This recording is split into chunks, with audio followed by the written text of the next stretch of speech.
السلام عليكم ورحمة الله تعالى وبركاته. بسم الله الرحمن الرحيم والصلاة والسلام على أشرف المرسلين وعلى آله وصحبه أجمعين أما بعد. പ്രിയമുള്ള സുഹൃത്തുക്കളെ,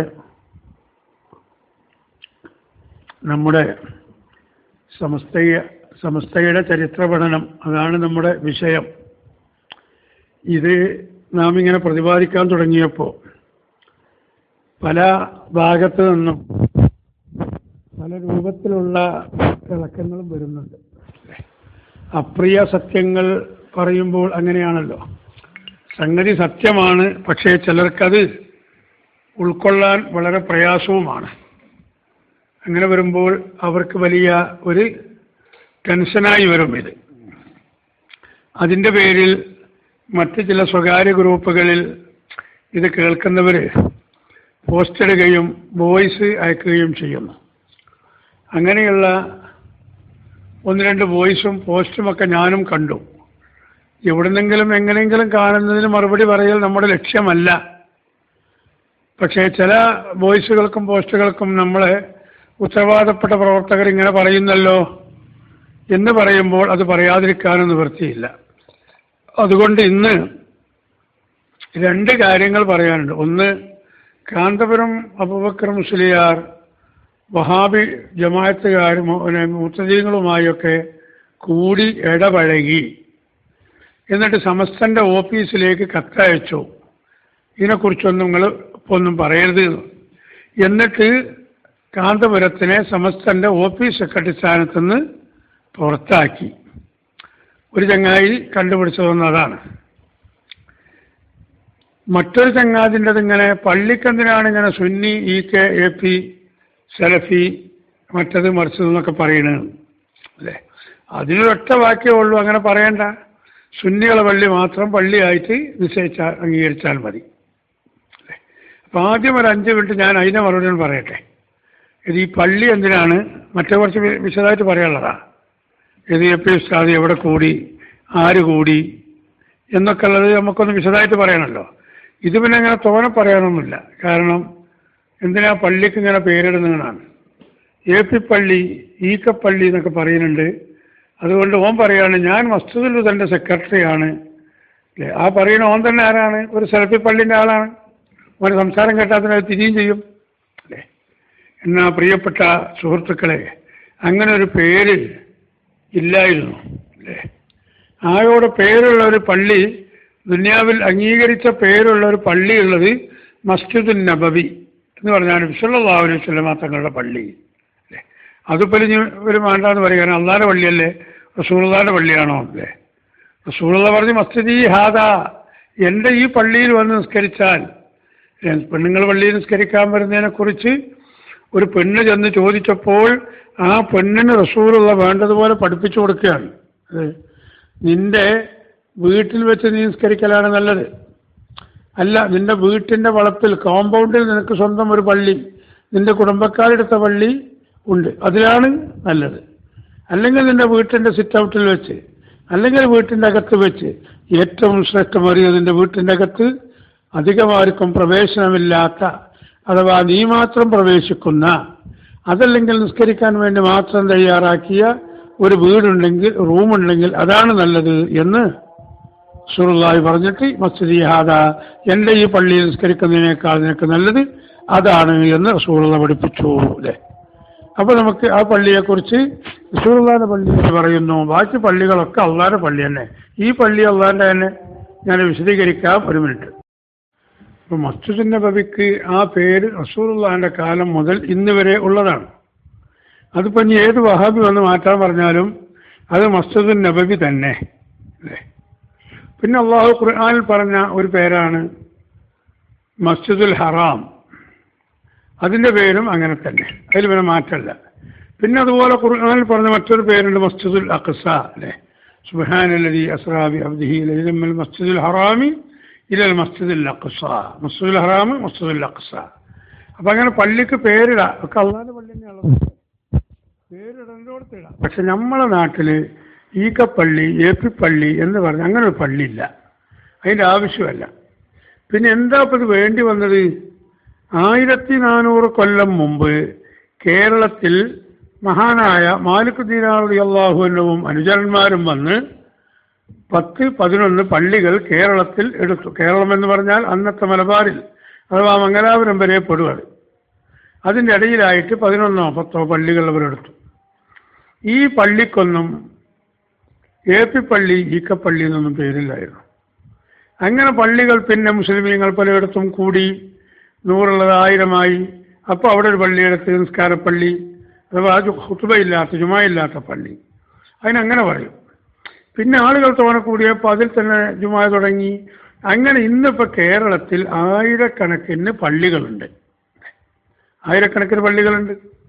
ഈ പള്ളികൾക്കൊന്നും ഒരു ഇനീഷ്യൽ കൊടുക്കേണ്ട ആവശ്യമല്ല. കൊടുക്കേണ്ടി വന്നത് എപ്പോഴാണ്? 924 വരെ കൊടുക്കേണ്ടി വന്നിട്ടില്ല. 924 ഒരു കക്ഷി വന്ന് അവരെ വേഷം കണ്ടാൽ മുസ്ലിമിൻ്റെ ഒരു കോലുണ്ട്, അവർ ബാങ്ക് വിളിക്കുന്നുണ്ട്, എന്നിട്ട് കുറച്ച് കഴിഞ്ഞ് അവർ നിസ്കരിക്കുന്നുണ്ട്, അവർ നോമ്പ് നോക്കുന്നുണ്ട്. പക്ഷെ അവരെ പള്ളിയിൽ ചെന്ന് നോക്കിയാൽ ചില വ്യത്യാസങ്ങളൊക്കെ ഉണ്ട്. എല്ലാവരും നിസ്കരിച്ചു കഴിഞ്ഞാൽ ആ നിസ്കരിച്ചോടെ തന്നെ ഇരുന്ന് അള്ളാഹുവിനോട് തൻ്റെ കാര്യങ്ങളൊക്കെ ഒന്ന് ആവലാദികളൊക്കെ ഒന്ന് ബോധിപ്പിച്ച് എന്നിട്ടാണ് അവർ എഴുന്നേറ്റ് പോരുന്നത്. അവർ നിസ്കരിക്കാൻ പള്ളിയിലെത്തിയാൽ എല്ലാവരും തലമറച്ച് അതിനെ മട്ടം പോലെയാണ് നിസ്കരിക്കൽ. എല്ലാവരും നിസ്കരിക്കുന്നവർ ഈ 1400 കൊല്ലമായിട്ട് നാം കണ്ട നിസ്കാരം സുബഹി നിസ്കാരത്തിന് ഖുനൂത്ത് ഓതിക്കൊണ്ടാണ് നിസ്കരിക്കുന്നത്. അതുപോലെ ജുമാക്കാണെങ്കിൽ 2 റക്അത്തെ നിസ്കരിക്കുന്നുള്ളൂ. അതിന് പകരം ഒരല്പം ഉയരമുള്ള സ്ഥലത്ത്, അത് മിമ്പറാവട്ടെ അല്ലെങ്കിൽ അതുപോലത്തെ സ്ഥലത്ത് കയറി നിന്ന് കിഴക്കോട്ട് തിരിഞ്ഞു നിന്ന് അയാൾ 2 പ്രഭാഷണം നടത്തും, അഥവാ ഖുതുബ എന്ന് പറഞ്ഞാൽ പ്രസംഗം എന്നാണ് അർത്ഥം. 2 പ്രസംഗം നടത്തും. പക്ഷെ ആ പ്രസംഗത്തിന് ചില നിബന്ധനകളുണ്ട്. ഒന്നെന്താ, അവന് ഒളു ഉണ്ടായിരിക്കൽ നിർബന്ധമാണ്. ചെറുതും വലുതുമായ അശുദ്ധിയിൽ നിന്ന് അവൻ ശുദ്ധിയാകണം എന്നത് നിർബന്ധമാണ്.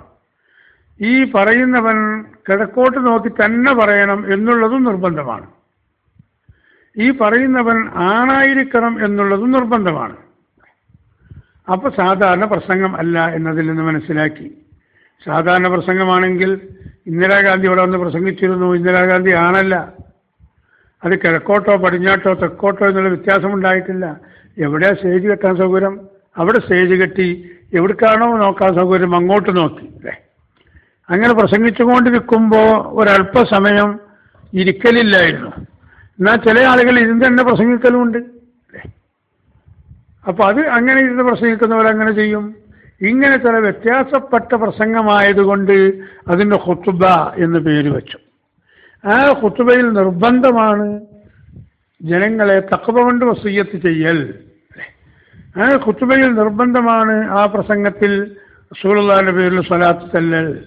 ആ ഖുതുബയിൽ നിർബന്ധമാണ് ഖുർആനിൻ്റെ ഒരു അർത്ഥപൂർത്തീകരണമുള്ള ആയത്ത് പാരായണം ചെയ്യൽ.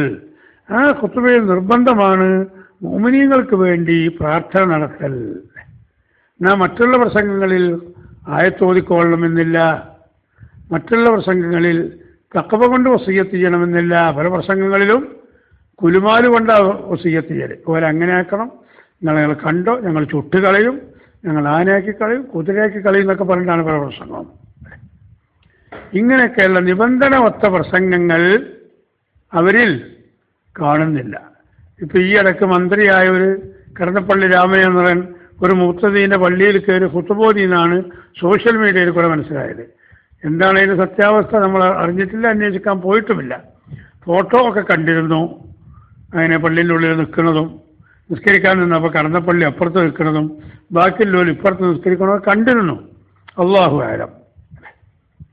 അപ്പോൾ അങ്ങനെയുള്ള വ്യത്യസ്തപ്പെട്ട പള്ളി വന്നപ്പോൾ പള്ളിയുടെ പേര് ആദ്യം മാറ്റിയത് ഈ സലഫികൾ തന്നെയാണ്, വഹാബികൾ തന്നെയാണ്. അപ്പോൾ ജനങ്ങൾക്ക് തിരിയാൻ വേണ്ടി നാടന്മാരിങ്ങനെ പറയലേ ഉള്ളായിരുന്നു അത് വഹാബിൻ്റെ പള്ളിയാണ്. ഓല് പിന്നെ പള്ളി എടുത്താകുമ്പോൾ മസ്ജിദുൽ സലഫി ഇങ്ങനെ ഇതാണ് തുടങ്ങി. എന്നിട്ട് അത് സുന്നിയാളെ തലയിൽ കെട്ടാം. നിങ്ങളെന്താ ഈ പള്ളിക്ക് വേറെ പേരിടുന്നത്?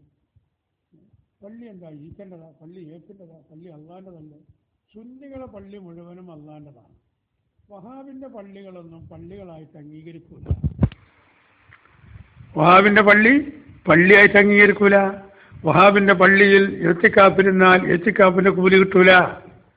വഹാബിയുടെ പള്ളിയിൽ, വഹാബി എന്ന് പറയാണ് മൊത്തത്തിൽ അവരോട് കൂട്ടുകൂടുന്ന ആരെ പള്ളിയിലും, അത് മുജാഹിദാകട്ടെ, ജമാഅത്താകട്ടെ, തബ്ലീഗാകട്ടെ, ഖാദിയാനി ആവട്ടെ, ഇനി അവരോട് നല്ല സ്നേഹം പുലർത്തുന്ന ചേളാരികളാവട്ടെ, ഒരു സ്വന്തം ഉണ്ടാക്കിയ പള്ളിയിട്ടാണ്. പണ്ട് നമ്മളെല്ലാവരും കൂടി ഉണ്ടാക്കിയ പള്ളിയുണ്ട് അല്ലേ, അതിൽ പറ്റും. കോഴിക്കോട് മൊഹീദ്ദീൻ പള്ളിയിൽ എത്തിക്കാപ്പിരുന്നാൽ കൂലി കിട്ടും, പട്ടാളപ്പള്ളിയിൽ എത്തിക്കാപ്പിരുന്നാൽ കൂലി കിട്ടും. അവിടെ വഹാബികൾ നിസ്കരിച്ചാലാണ് അവർക്കൊന്നും കിട്ടാത്തത്, കാരണം പിടിച്ചു പറിച്ച പള്ളിയാണത്, സുന്നികൾക്ക് അവകാശപ്പെട്ട പള്ളിയാണ്. നേരെ മറിച്ച് വഹാബിണ്ടാക്കിയ പള്ളിൻ്റെ എവിടെയെങ്കിലും അവിടെ എത്തിക്കാപ്പിൻ്റെ കൂലി കിട്ടൂല, പള്ളി നിസ്കരിച്ച കൂലി കിട്ടൂല. അപ്പം അതുകൊണ്ട് അവരുടെ പള്ളി യഥാർത്ഥ പള്ളിയായി അംഗീകരിക്കപ്പെടുകയും ഇല്ല. എന്താണ് അതിൻ്റെ തെളിവ്? റസൂലുള്ളാഹിയുടെ കാലത്ത് തന്നെ ഈ വഹാബികളുടെ പഴയ നേതാക്കൾ, അന്തവർക്ക് പറയലും മുനാഫിഖീങ്ങൾ എന്നാവുന്ന പേര്, അതിങ്ങനെ പരിണമിച്ച് വന്നതാണ്. ആ മുനാഫിഖ് മുഅ്തസിലിയായി, പിന്നെ ആ മുനാഫിഖ് വഹാബിയായി, പിന്നെ ആ മുനാഫിഖ് പിന്നെ സലഫിയായി, ഖലഫിയായി, ജിന്നൂരിയായി, ശൈത്താനൂരിയായി, മറ്റോലായി ഇങ്ങനെ മാറി വന്നേക്കുക. അപ്പൊ അന്ന് തന്നെ ഇവർ ഈ പള്ളി എടുത്തു. പള്ളി എന്ന പേരൊരു ബിൽഡിംഗ് എടുത്തു. അതിൻ്റെ ചെറിയ അവശിഷ്ടം ഇപ്പോഴും മദീനത്ത് പോയാൽ കാണാൻ കഴിയും. ആ പള്ളിയൊക്കെ എടുത്ത് അന്നത്തെ അതിൻ്റെ പണി കഴിഞ്ഞു. പണിയൊക്കെ പൂർത്തിയായപ്പോൾ നമ്മൾ AP ഉസ്താദിനെ കൊടുത്ത് പള്ളി ഉദ്ഘാടനം ചെയ്യിക്കുന്നത് പോലെ ഈ മുനാഫിഖീങ്ങൾ വന്നു റസൂലുള്ളാഹിന്റെ അടുത്ത്. അപ്പോൾ അല്ലാഹു തആല ഇവർ മുനാഫിഖീങ്ങളാണ് അപ്പോൾ റസൂലുള്ളാഹിക്ക് അറിയിച്ചു കൊടുത്തിട്ടില്ല അല്ലേ? റസൂലുള്ളാഹിക്കുള്ള കഴിവ് അല്ലാഹു തആല അറിയിച്ചു കൊടുക്കുന്ന കഴിവാണല്ലോ. അപ്പോഴാണല്ലോ നമ്മൾ യഥാർത്ഥ മുസ്ലിമീങ്ങളാവുക. അപ്പോൾ അത് അറിയിച്ചിട്ട് കൊടുത്തിട്ടില്ലായിരുന്നു. ഇവർ വന്ന് പറഞ്ഞു ഞങ്ങൾ പള്ളി എടുത്തിട്ടുണ്ട് അവിടെ, അതുകൊണ്ട് അതിൽ വന്നൊന്ന് നിസ്കരിച്ചെങ്ങാണ്ട് അതൊന്ന് ഇഫ്തിതാഹ് ചെയ്യണം, ഒന്ന് ഉദ്ഘാടനം ചെയ്യണം. പള്ളിയല്ലേ, ആയിക്കോട്ടെ ഞാൻ വരാമെന്ന് പറഞ്ഞു. ഈ മുനാഫിഖീങ്ങൾ പിരിഞ്ഞുപോയി. അധികം താമസിച്ചില്ല. മുഖറബായ മലക്ക് ജിബ്രീൽ അലൈഹിസ്സലാം വന്നിട്ട് പറയുന്നു, നബിയെ പോകരുത്, ആ പള്ളി അല്ലാഹു തആലക്ക് ഇബാദത്ത് ചെയ്യാൻ വേണ്ടി എടുത്ത പള്ളിയല്ല, ആ പള്ളി മസ്ജിദുൽ ദിറാറാണ്, ഇവിടെ കുഴപ്പമുണ്ടാക്കാൻ എടുത്ത പള്ളിയാണ്, പ്രശ്നമുണ്ടാക്കാൻ എടുത്ത പള്ളിയാണ്, മുഅ്മിനീങ്ങൾക്ക് ഇബാദത്തിന് വേണ്ടി എടുത്തതല്ല, അതുകൊണ്ട് തങ്ങൾ പോകരുത്. ഖുർആൻ പറഞ്ഞ മസ്ജിദുൻ ഉസ്സിസ അല തഖ്വ മിൻ അവ്വലി യൗമിൻ അഹഖു അൻ തഖൂമ ഫീഹി റിജാൽ. വിശദമായി പറയേണ്ടതാണ്, ഞാൻ ആ ഭാഗത്തേക്ക് കിടക്കുകയല്ല. അള്ളാഹുവിനെ ഇബാദത്ത് ചെയ്യാൻ വേണ്ടി എടുത്ത പള്ളിയാണെങ്കിൽ ആ പള്ളിയിൽ ആരാധനയ്ക്ക് പുരുഷന്മാർ മാത്രമേ ഉണ്ടാവുകയുള്ളൂ. സ്ത്രീകൾ ആരാധനക്കെന്ന നിലക്ക് അങ്ങോട്ട് വരില്ല അല്ലേ? എന്നാൽ സ്ത്രീകൾ പള്ളിയിൽ പോകാൻ പാടില്ല എന്ന് ഇസ്ലാമിൽ നിയമമുണ്ടോ? അതില്ല. സ്ത്രീകൾക്ക് പള്ളിയിൽ പോകാം. ആ പള്ളിയിൽ അവിടെ ഹാക്കിമുണ്ട്, വിധികർത്താവുണ്ട്. ആ ഹാക്കിമിനോടൊരു പരാതി ബോധിപ്പിക്കണം, അതിന് പള്ളിയുടെ അടുത്ത് ചെല്ലാം.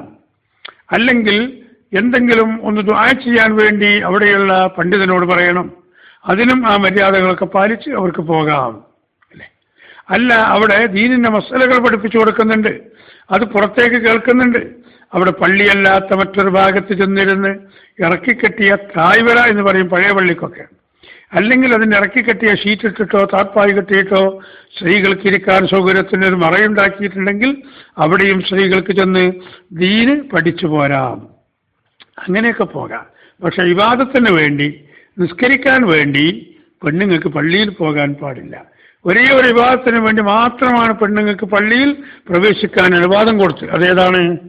പരിശുദ്ധമായിരിക്കുന്ന ഉംറയോ ഹജ്ജോ ചെയ്യാൻ ഉദ്ദേശിച്ചിരുന്നവർ, അതല്ലെങ്കിൽ മക്കാ നിവാസികളായിരിക്കുന്ന പെണ്ണുങ്ങൾ, അല്ലെങ്കിൽ അവിടെ സ്ഥിരതാമസക്കാരിയായ പെണ്ണുങ്ങൾ, അവർക്കൊക്കെ അവർ ഉദ്ദേശിക്കുന്ന സമയത്ത് കഅബ ഷരീഫിന്റെ അടുക്കൽ അഥവാ മസ്ജിദുൽ ഹറാമിന്റെ ഉള്ളിൽ ചെന്ന് കഅബ തവാഫ് ചെയ്യാൻ ഏത് പെണ്ണിനും ഏത് സമയത്തും അനുവാദമുണ്ട്. അവർക്ക് ശുദ്ധിയും വൃത്തിയും ഒക്കെ ഉള്ള കാലത്ത് അല്ലേ? ഒരു ഹൈദുള്ള പെണ്ണാണ് അല്ലെങ്കിൽ നിഫാസുള്ള പെണ്ണാണ്, അവർക്ക് പറ്റൂല. അല്ലാത്തവർക്ക് അവിടെ ചെന്ന് എപ്പോഴും തവാഫ് ചെയ്യാം. പക്ഷേ അതിലും ചില നിബന്ധനകളുണ്ട്. ജനങ്ങൾ, ആണുങ്ങൾ തിങ്ങി നിറഞ്ഞ് ഒഴുകിക്കൊണ്ടിരിക്കുന്ന ഒരു സമയത്താണെങ്കിൽ പെണ്ണ് തവാഫ് ചെയ്യാതിരിക്കലാണ് നല്ലത്. പിന്നെ രാത്രിയുടെ യാമങ്ങളിൽ അഥവാ അർദ്ധരാത്രി കഴിഞ്ഞാൽ, അതല്ലെങ്കിൽ നന്ന കാലത്ത്, അല്ലെങ്കിൽ ഉച്ചക്ക് ആളുകൾ അങ്ങനെയൊക്കെ ചില സമയങ്ങളുണ്ടാകലുണ്ട്. പെണ്ണുങ്ങൾക്ക് തവാഫ് ചെയ്യാൻ ഏറ്റവും ഉചിതമായ സമയം ആണുങ്ങൾ കുറഞ്ഞ സമയമാണ്. അവർ പോകുന്നതിന് വിലക്കില്ലെങ്കിലും നല്ലത് തിരക്കിൽ പോകാതിരിക്കലാണ്. അപ്പം അങ്ങനെ ഒരു പള്ളിയിൽ മാത്രമാണ് പെണ്ണുങ്ങൾക്ക് കിടക്കാൻ അഥവാ പ്രവേശിക്കാൻ, ഇബാദത്ത് എന്ന നിലക്ക് പ്രവേശിക്കാൻ അനുവാദമുള്ളത്. അതുപോലെ ഹബീബ് മുഹമ്മദ് റസൂലുള്ളാഹി സ്വല്ലല്ലാഹു അലൈഹി വസല്ലമ തങ്ങളുടെ മഖ്ബറയാകുന്ന പരിശുദ്ധമായിരിക്കുന്ന റൗള ശരീഫിൻ്റെ അടുക്കൽ സിയാറത്തിന് വേണ്ടി പെണ്ണുങ്ങൾക്ക് അനുവാദമുണ്ട്. സിയാറത്തിന് വേണ്ടി, അതാണല്ലോ മദീനത്ത് ഹജ്ജിന് പോയവർക്കും അല്ലാതെ പോയവർക്കും ഒക്കെ അറിയാം. മദീനത്ത് പെണ്ണുങ്ങളെ സിയാറത്തിന് വിടുന്നത് അവിടെ നിസ്കാരം കഴിഞ്ഞതിന് ശേഷമാണ്. ഏത് സമയത്തും രാവിലെ സുബഹി നിസ്കാരം കഴിഞ്ഞതിന് ശേഷം, ഉച്ചക്ക് ളുഹ്ർ നിസ്കാരം കഴിഞ്ഞതിന് ശേഷം, രാത്രി ഇശാ നിസ്കാരം കഴിഞ്ഞതിന് ശേഷം. അപ്പോൾ നിങ്ങൾ ജമാഅത്തിന് വരേണ്ടതില്ല, നിങ്ങളിവിടെ സിയാറത്തിന് വന്നാൽ മതി എന്നാണ് അവിടുത്തെ ഡിപ്പാർട്ട്മെന്റ് പറയുന്നത്. അപ്പം അങ്ങനെ പെണ്ണുങ്ങൾക്ക് ആവശ്യമില്ലാതെ പള്ളിയിൽ പോകാൻ പാടില്ല. അപ്പോൾ നിസ്കരിക്കാൻ വേണ്ടി സൗകര്യം ചെയ്തു കൊടുത്ത് ഉണ്ടാക്കിയ പള്ളി അത് പള്ളിയായി പരിഗണിക്കുകയില്ല. അങ്ങനത്തെ പള്ളികൾ ഇവിടെ വന്നു. എപ്പോഴാണ് വന്നത്?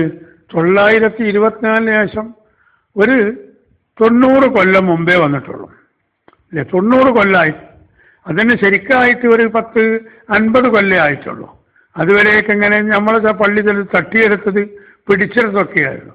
അവരിങ്ങനെ ശരിക്കും പള്ളിയെടുക്കാന്ന് പറഞ്ഞത് 45, 40, 50 കൊല്ലത്തിനിടയിലേ ആയിട്ടുള്ളൂ. അങ്ങനത്തെ പള്ളി വന്നപ്പോൾ പണ്ട് എൻ്റെയൊക്കെ കുട്ടിക്കാലത്ത് ഒരു 60 കൊല്ലം മുമ്പ് ഒരു കടയിൽ ചെന്ന്, തുണിഷാപ്പിൽ ചെന്ന് ഒരു ബനിയൻ വേണം എന്ന് പറഞ്ഞാൽ അവർ ബനിയൻ എടുത്തു തരും. അന്നുള്ള ബനിയൻ കയ്യുള്ള അല്ലേ, സാധാരണ ബനിയാണ് കയ്യുള്ള ബനിയൻ. അപ്പോൾ ആ ബനിയൻ എടുത്തു തരും, നമുക്ക് പാകത്ത് നമ്മൾ എടുത്ത് പോരും. പിന്നെ ഒരു 10, 25, 20, 25, 30 കൊല്ലൊക്കെ ആയിട്ട് നമ്മളൊരു കടയിൽ ചെന്ന് എനിക്കൊരു ബനിയൻ വേണം അല്ലേ എന്ന് പറയുമ്പോൾ അവർ ചോദിക്കുന്നത് സാൻഡോ ബനിയനാണോ കയ്യുള്ള ബനിയനാണോ, അഥവാ പരിഷ്കരിച്ചിട്ട് ഈ ഫുട്ബോൾ കളിക്കാരും ഒക്കെ ചില ആൾക്കാർ ഇടുന്നത് നമ്മളെ നാട്ടിൽ നാടൻ ഭാഷയിൽ പറഞ്ഞാൽ ആശാരി ബനിയൻ എന്ന് പറയും. നമ്മളെ ആശാരിമാരും അധികം അങ്ങനെയുണ്ട്. കയ്യില്ലാത്ത ഇങ്ങനെ 2 വള്ളി ഇങ്ങനെ നമ്മൾ ചുമലിൽ കൂടെയുള്ള ബനിയനാണ് സാൻഡോ ബനിയൻ. ഏതാ വേണ്ടത് എന്ന് ചോദിക്കും. എന്താണ് ചോദിക്കാൻ കാരണം? ഈ 2 രൂപത്തിലുള്ളത് വന്നു. അങ്ങനെ വഹാബികൾ ഇവിടെ വന്ന് അവർ മുസ്ലിമീങ്ങളുടെ പേര് പറഞ്ഞവിടെ പള്ളിയെടുക്കാൻ തുടങ്ങിയപ്പോൾ വഹാബിന്റെ പള്ളി എന്ന് ഒരു പേര് വന്നതാണ്. സുന്നികൾ അങ്ങനെ പേര് വെച്ചിട്ടില്ല. അതുകൊണ്ട് സുന്നികളെ പള്ളിയൊക്കെ അള്ളാന്റെ പള്ളി തന്നെ. പിന്നെ അതിൽ ചോദിക്കും അത് ഈക്കന്റെ പള്ളി, ഏപ്പിന്റെ പള്ളി. ഇവിടെ അങ്ങനെ ഈക്കൊരു പള്ളിയില്ല, ഏപ്പിക്കൊരു പള്ളിയില്ല. പണ്ട് ഇവിടെ സുന്നികൾ മുസ്ലിമീങ്ങളൊക്കെ ഒന്നായിട്ടെടുത്ത പള്ളി അത് ചില അധികാര ദണ്ടുപയോഗിച്ചുകൊണ്ട് ചില രാഷ്ട്രീയക്കാരുടെ ഒരു പിൻബലത്തോടുകൂടി ചിലവർ അടക്കി വെച്ചപ്പോൾ അവർ തന്നെ ഞങ്ങൾ ഈക്കന്റെ പള്ളിയാണ് പോലും പറയാൻ തുടങ്ങിയതാണ് അല്ലേ. നമ്മൾ അതിനുശേഷം ആയിരക്കണക്കിന് പള്ളി സുന്നത്ത് ജമാഅത്തിന് വേണ്ടി കേരളത്തിൽ എടുത്തിട്ടുണ്ട്. അവിടെ ഒരു പള്ളിന്റെ അടുത്തും ഇത് AP സുന്നി പള്ളി എന്ന് എഴുതിയിട്ടില്ല. നാടന്മാർ ചിലവർ പറയും അത് ഏപ്പിന്റെ പള്ളിയാണ്. ഇപ്പോൾ ഇതിൻ്റെ ഇടയ്ക്ക് ഇവിടെ ഒരു ആൾ ഞങ്ങൾ അങ്ങാടിയിൽ വന്ന് ബസ് ഇറങ്ങി. അയാൾ നമ്മളൊരു സജീവ ആളാണ്. ഇപ്പോൾ നിസ്കരിക്കേണ്ട സമയമായിട്ടുണ്ട്. അപ്പോൾ ചെറുപ്പക്കാരൻ്റെ വിളിച്ചു ഇവിടെ പള്ളി ഏതാണുള്ളത്? നമ്മളവിടെ വഹാബിക്കും പേരിനൊരു പള്ളിയുണ്ട്, കുറച്ചപ്പുറത്ത് ചേളാരിക്കാര പള്ളിയുണ്ട്, അഥവാ നമ്മളെല്ലാവരും കൂടി എടുത്തിട്ട് പോലെ ഇടയ്ക്ക് ഭരിച്ചുകൊണ്ടിരിക്കുന്ന പള്ളി. ഇപ്പുറത്ത് അഥവാ അങ്ങാടിയിൽ നമ്മൾ സ്വന്തം എടുത്ത പള്ളിയുണ്ട്. അപ്പോൾ ചോദിച്ചപ്പോൾ അവിടെ പെട്ടിക്കട നടത്തുന്ന ഒരു ഹിന്ദു സഹോദരനുണ്ട്, ഓനോടാണ് ചോദിക്കുന്നത്. അപ്പോൾ ഓൻ വിശദമായിട്ട് തന്നെ പറഞ്ഞു കൊടുത്തു. ഇവിടെ ഏപ്പിൻ്റെ പള്ളി ഉണ്ട്, ഇവിടെ ഉണ്ട്, മുജാഹിദിൻ്റെ പള്ളി കുറച്ച് അങ്ങോട്ടുണ്ട്, മറ്റോല പള്ളി കുറച്ച് അപ്പുറത്തോണ്ട്. ചേളാരി നോൻ പറഞ്ഞില്ല, മറ്റോല പള്ളി എന്ന് പറഞ്ഞാൽ ചേളാരി പള്ളി എന്നർത്ഥം. അങ്ങനെ ജനങ്ങൾ പേര് വെച്ചു എന്നല്ലാതെ പള്ളിക്കാരും പേര് വെച്ചിട്ടില്ല. അത് അള്ളാഹുവിൻ്റെ പള്ളിയാണ്.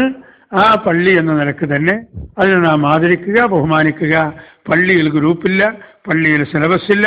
സുന്നികളെ പള്ളിയൊക്കെ സുന്നികൾ തന്നെ. സുന്നി ആചാരം നടത്തുകയും വേണം.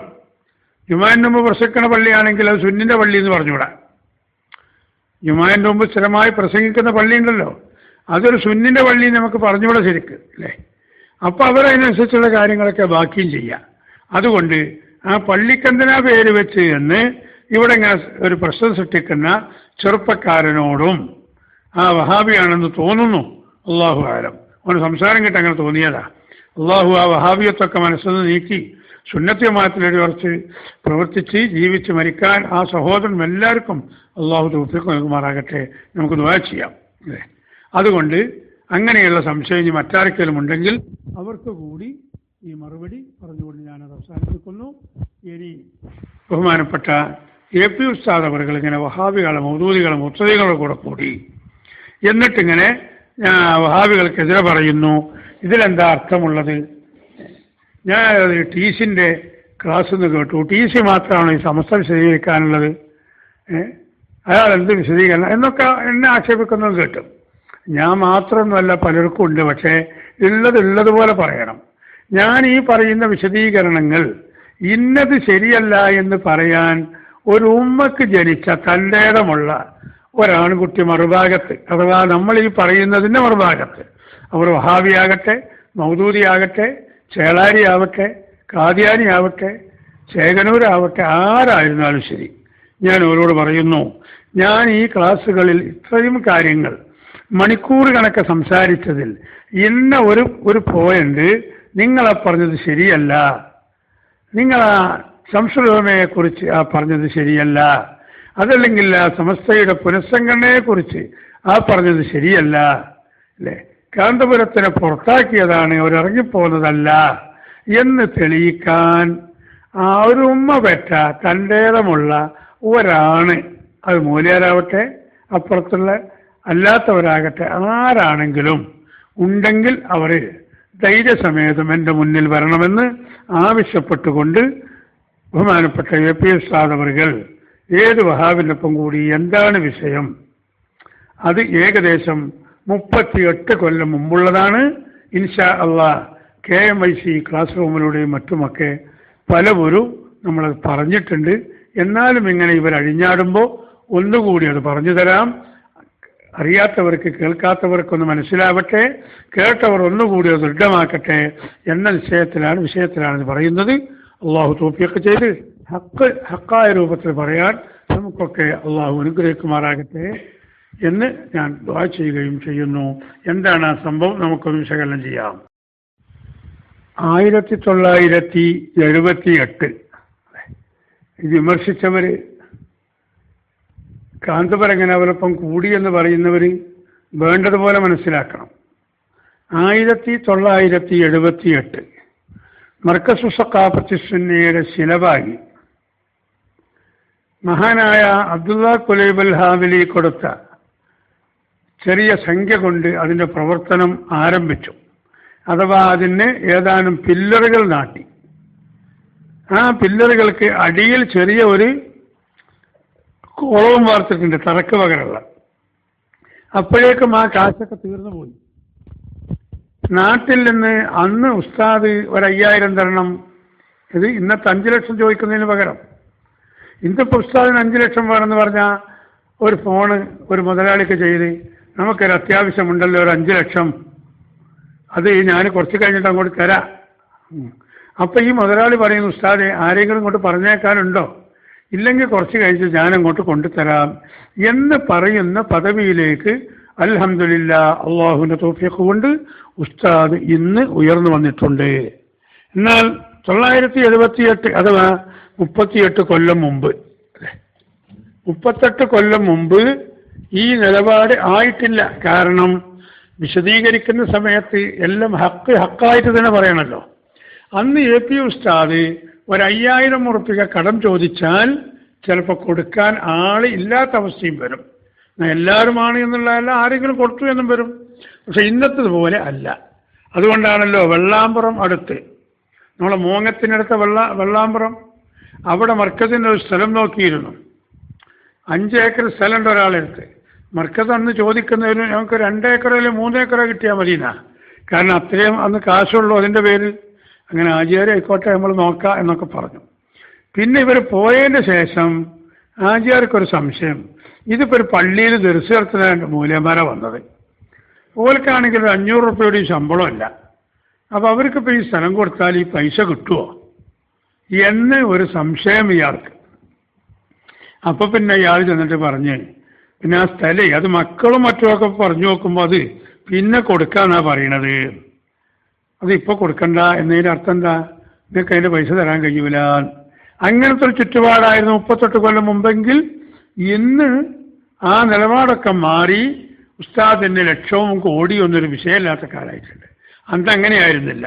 അപ്പം അതുകൊണ്ട് ഇതിൻ്റെ പ്രവർത്തനം തുടങ്ങിയപ്പോൾ ഇതിന് കുറച്ച് കാശ് കിട്ടണം. അതിന് ഉസ്താദിന് പരിചയമുള്ള ഒരാളുണ്ട് കൊയിലാണ്ടി പയ്യോളിക്കടിയിൽ തിക്കോടി എന്ന് പറയുന്ന സ്ഥലത്ത് അല്ലേ. കൊയിലാണ്ടിയിൽ നിന്ന് പയ്യോളിയിലേക്ക് പോകുമ്പോൾ നന്ദി ബസാർ കഴിഞ്ഞാൽ അടുത്ത സ്റ്റോപ്പാണ് തിക്കോടി. തിക്കോടിയിൽ നിന്നും കോടിക്കൽ എന്ന് പറയുന്ന കടപ്പുറം ആ ഭാഗത്താണ്.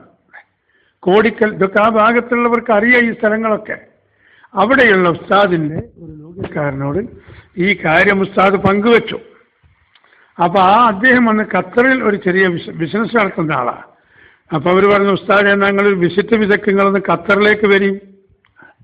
എന്നാൽ ആയിക്കോട്ടെ ഉസ്താദ് പോകാമെന്ന് തീരുമാനിച്ചു. ഞാനത് കുറേ വിശദമായിട്ട് പറയല്ല, പെട്ടെന്ന് പറഞ്ഞു തീർക്കുകയാണ്.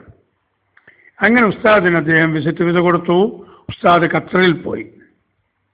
ഖത്തറിൽ ചെന്നപ്പോൾ അന്നത്തെ ഖത്തറിൻ്റെ അവസ്ഥ എന്താ അറിയോ? ജമാഅത്തെ ഇസ്ലാമിയുടെ പിടിയിലൊതുങ്ങിയ ഖത്തറാണെന്ന്. അവർ അവിടുന്ന് ഇവിടുന്നൊക്കെ 2 ഇംഗ്ലീഷുമൊക്കെ പഠിച്ച് അവിടെ ചെന്ന് എയർപോർട്ടിൽ ഇറങ്ങുന്ന എമിഗ്രേഷനിൽ പോലും അന്ന് മലയാളികളാകുന്ന കുറ്റ്യാടി ഭാഗത്തുള്ള ജമാഅത്തെ ഇസ്ലാമിക്കാർ ജോലി ചെയ്യുന്നുണ്ട് അല്ലേ.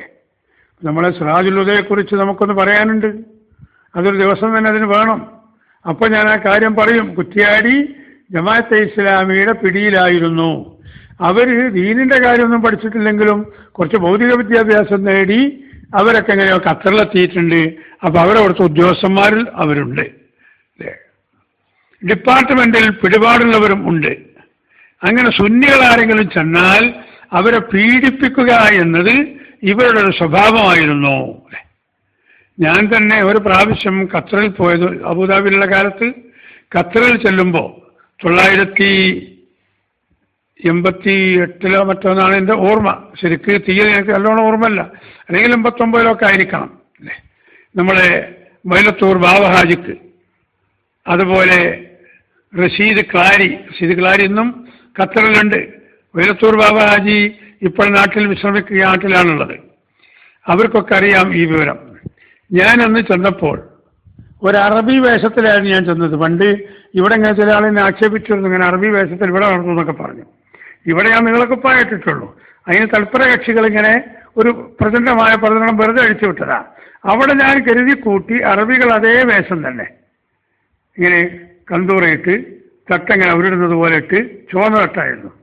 എന്നിട്ട് ആ ബട്ട് തലയിൽ വെച്ച് ഒരു ഭാഗം തലയിലേക്ക് മടക്കിയിട്ട് അത്യാവശ്യം ഞാൻ കാണാൻ തടിയും മണ്ണൊക്കെ ഉള്ളതിൻ്റെ പേരിൽ ഒറ്റ നോട്ടത്തിൽ അറബിയാണെന്ന് തന്നെ തോന്നും. എന്തിനാണ് അങ്ങനെ ചെയ്തത്? ഈ മുത്തദീകളുടെ ഷെറിൽ നിന്ന് രക്ഷപ്പെടാൻ വേണ്ടിയിട്ടാണ്. മർക്കസിൻ്റെ കോംപ്ലക്സിൻ്റെ ഒക്കെ പണി നടക്കുക, മർക്കസിനുള്ള ബുദ്ധിമുട്ടുള്ള സമയത്ത് AP ഉസ്താദിൻ്റെ നിർദ്ദേശപ്രകാരം നിങ്ങളൊരു 10-25 ദിവസം ഒന്ന് ഖത്തറിൽ പോയി വരും എന്ന് പറഞ്ഞ് പോയിട്ട് അൽഹംദുലില്ലാ അവിടെയുള്ള ആളുകളൊക്കെ അന്ന് സഹകരിച്ച് നല്ല വിജയമതാവുകയും ചെയ്തിട്ടുണ്ട്. അപ്പോൾ അന്ന് പോലും ഖത്തറിൻ്റെ അവസ്ഥ അങ്ങനെ അവർ ഇടങ്ങാറാക്കും. ഞാൻ പോരാൻ നേരത്താണ് എൻ്റെ അവർക്ക് പിടുത്തം കിട്ടിയത്. അപ്പോഴേക്കും നമ്മൾ പോരാനുമായിരുന്നു, അല്ലെങ്കിൽ ഓലന്തുകളൊക്കെ ഇടങ്ങാറാക്കുമായിരുന്നു. പക്ഷേ അസ്ഹാബുൽ ബദരീങ്ങളുടെ ഹക്ക് കൊണ്ട്, മഹാന്മാരായിരിക്കുന്ന നമ്മളെ നേതാക്കന്മാരുടെയും ആലിമീങ്ങളുടെ ഹക്ക് കൊണ്ട് ഒരു ബുദ്ധിമുട്ടും എനിക്ക് നേരിടേണ്ടി വന്നില്ല. തന്ത്രപരമായി ഞാൻ നീങ്ങിയതിൻ്റെ പേരിൽ. അപ്പോൾ AP ഉസ്താദ് ഖത്തറിൽ പോയി. ഖത്തറിൽ ചെന്ന് നമ്മൾ സുന്നികളായിരിക്കുന്ന ആളുകളെയൊക്കെ കണ്ട് അവർ കഴിവിൻ്റെ പരമാവധിയൊക്കെ ഉസ്താദിന് സഹകരിച്ചു കൊടുത്തു. അങ്ങനെ ഉസ്താദ് പോരാൻ പിന്നെ ഒരു 5-8 ദിവസവും കൂടി ഉണ്ട്. അപ്പോൾ അവിടെ പള്ളിയിൽ വെച്ച് ഒരു പരിപാടി നടക്കുകയാണ്. ഈ പള്ളിയിൽ അവിടെ സുന്നികൾക്ക് കുറച്ചൊക്കെ ഒരു ഹാൻഡുള്ള സ്ഥലമാണ്. അവിടെ ഞാൻ നടന്നുകൊണ്ടിരിക്കുമ്പോൾ അവിടെ ജമാഅത്തിന് വേണ്ടി പ്രവർത്തിക്കുന്നൊരു മൗലവിയുണ്ട്. അയാൾ പേരൊക്കെ ഞാൻ വേണ്ടി പറഞ്ഞു, ഞാൻ അപ്പോൾ ജീവനില്ല എന്നാണ് തോന്നുന്നത്. അതുകൊണ്ട് ഞാനിപ്പോൾ ആ പേര് പറയൽ ഞാൻ നിർത്തിയിട്ടുണ്ട്. അദ്ദേഹം ഒരു ആസൂത്രിത ശ്രമത്തോടു കൂടി, അഥവാ രാഷ്ട്രീയക്കാരുടെ മുഖപത്രമായ, അന്ന് സുന്നികൾക്ക് പത്രമല്ല, 978 സുന്നികൾക്ക് പത്രമില്ല അല്ലേ. അന്ന് മുസ്ലിമീങ്ങളുടെ പേരിൽ ഒരു ഹിന്ദു സ്ത്രീയുടെ പേര് വെച്ച് പുറത്തിറങ്ങുന്ന മുസ്ലിമീങ്ങൾ നടത്തുന്ന പത്രമേ ഉള്ളൂ മുസ്ലിമീങ്ങൾക്ക്.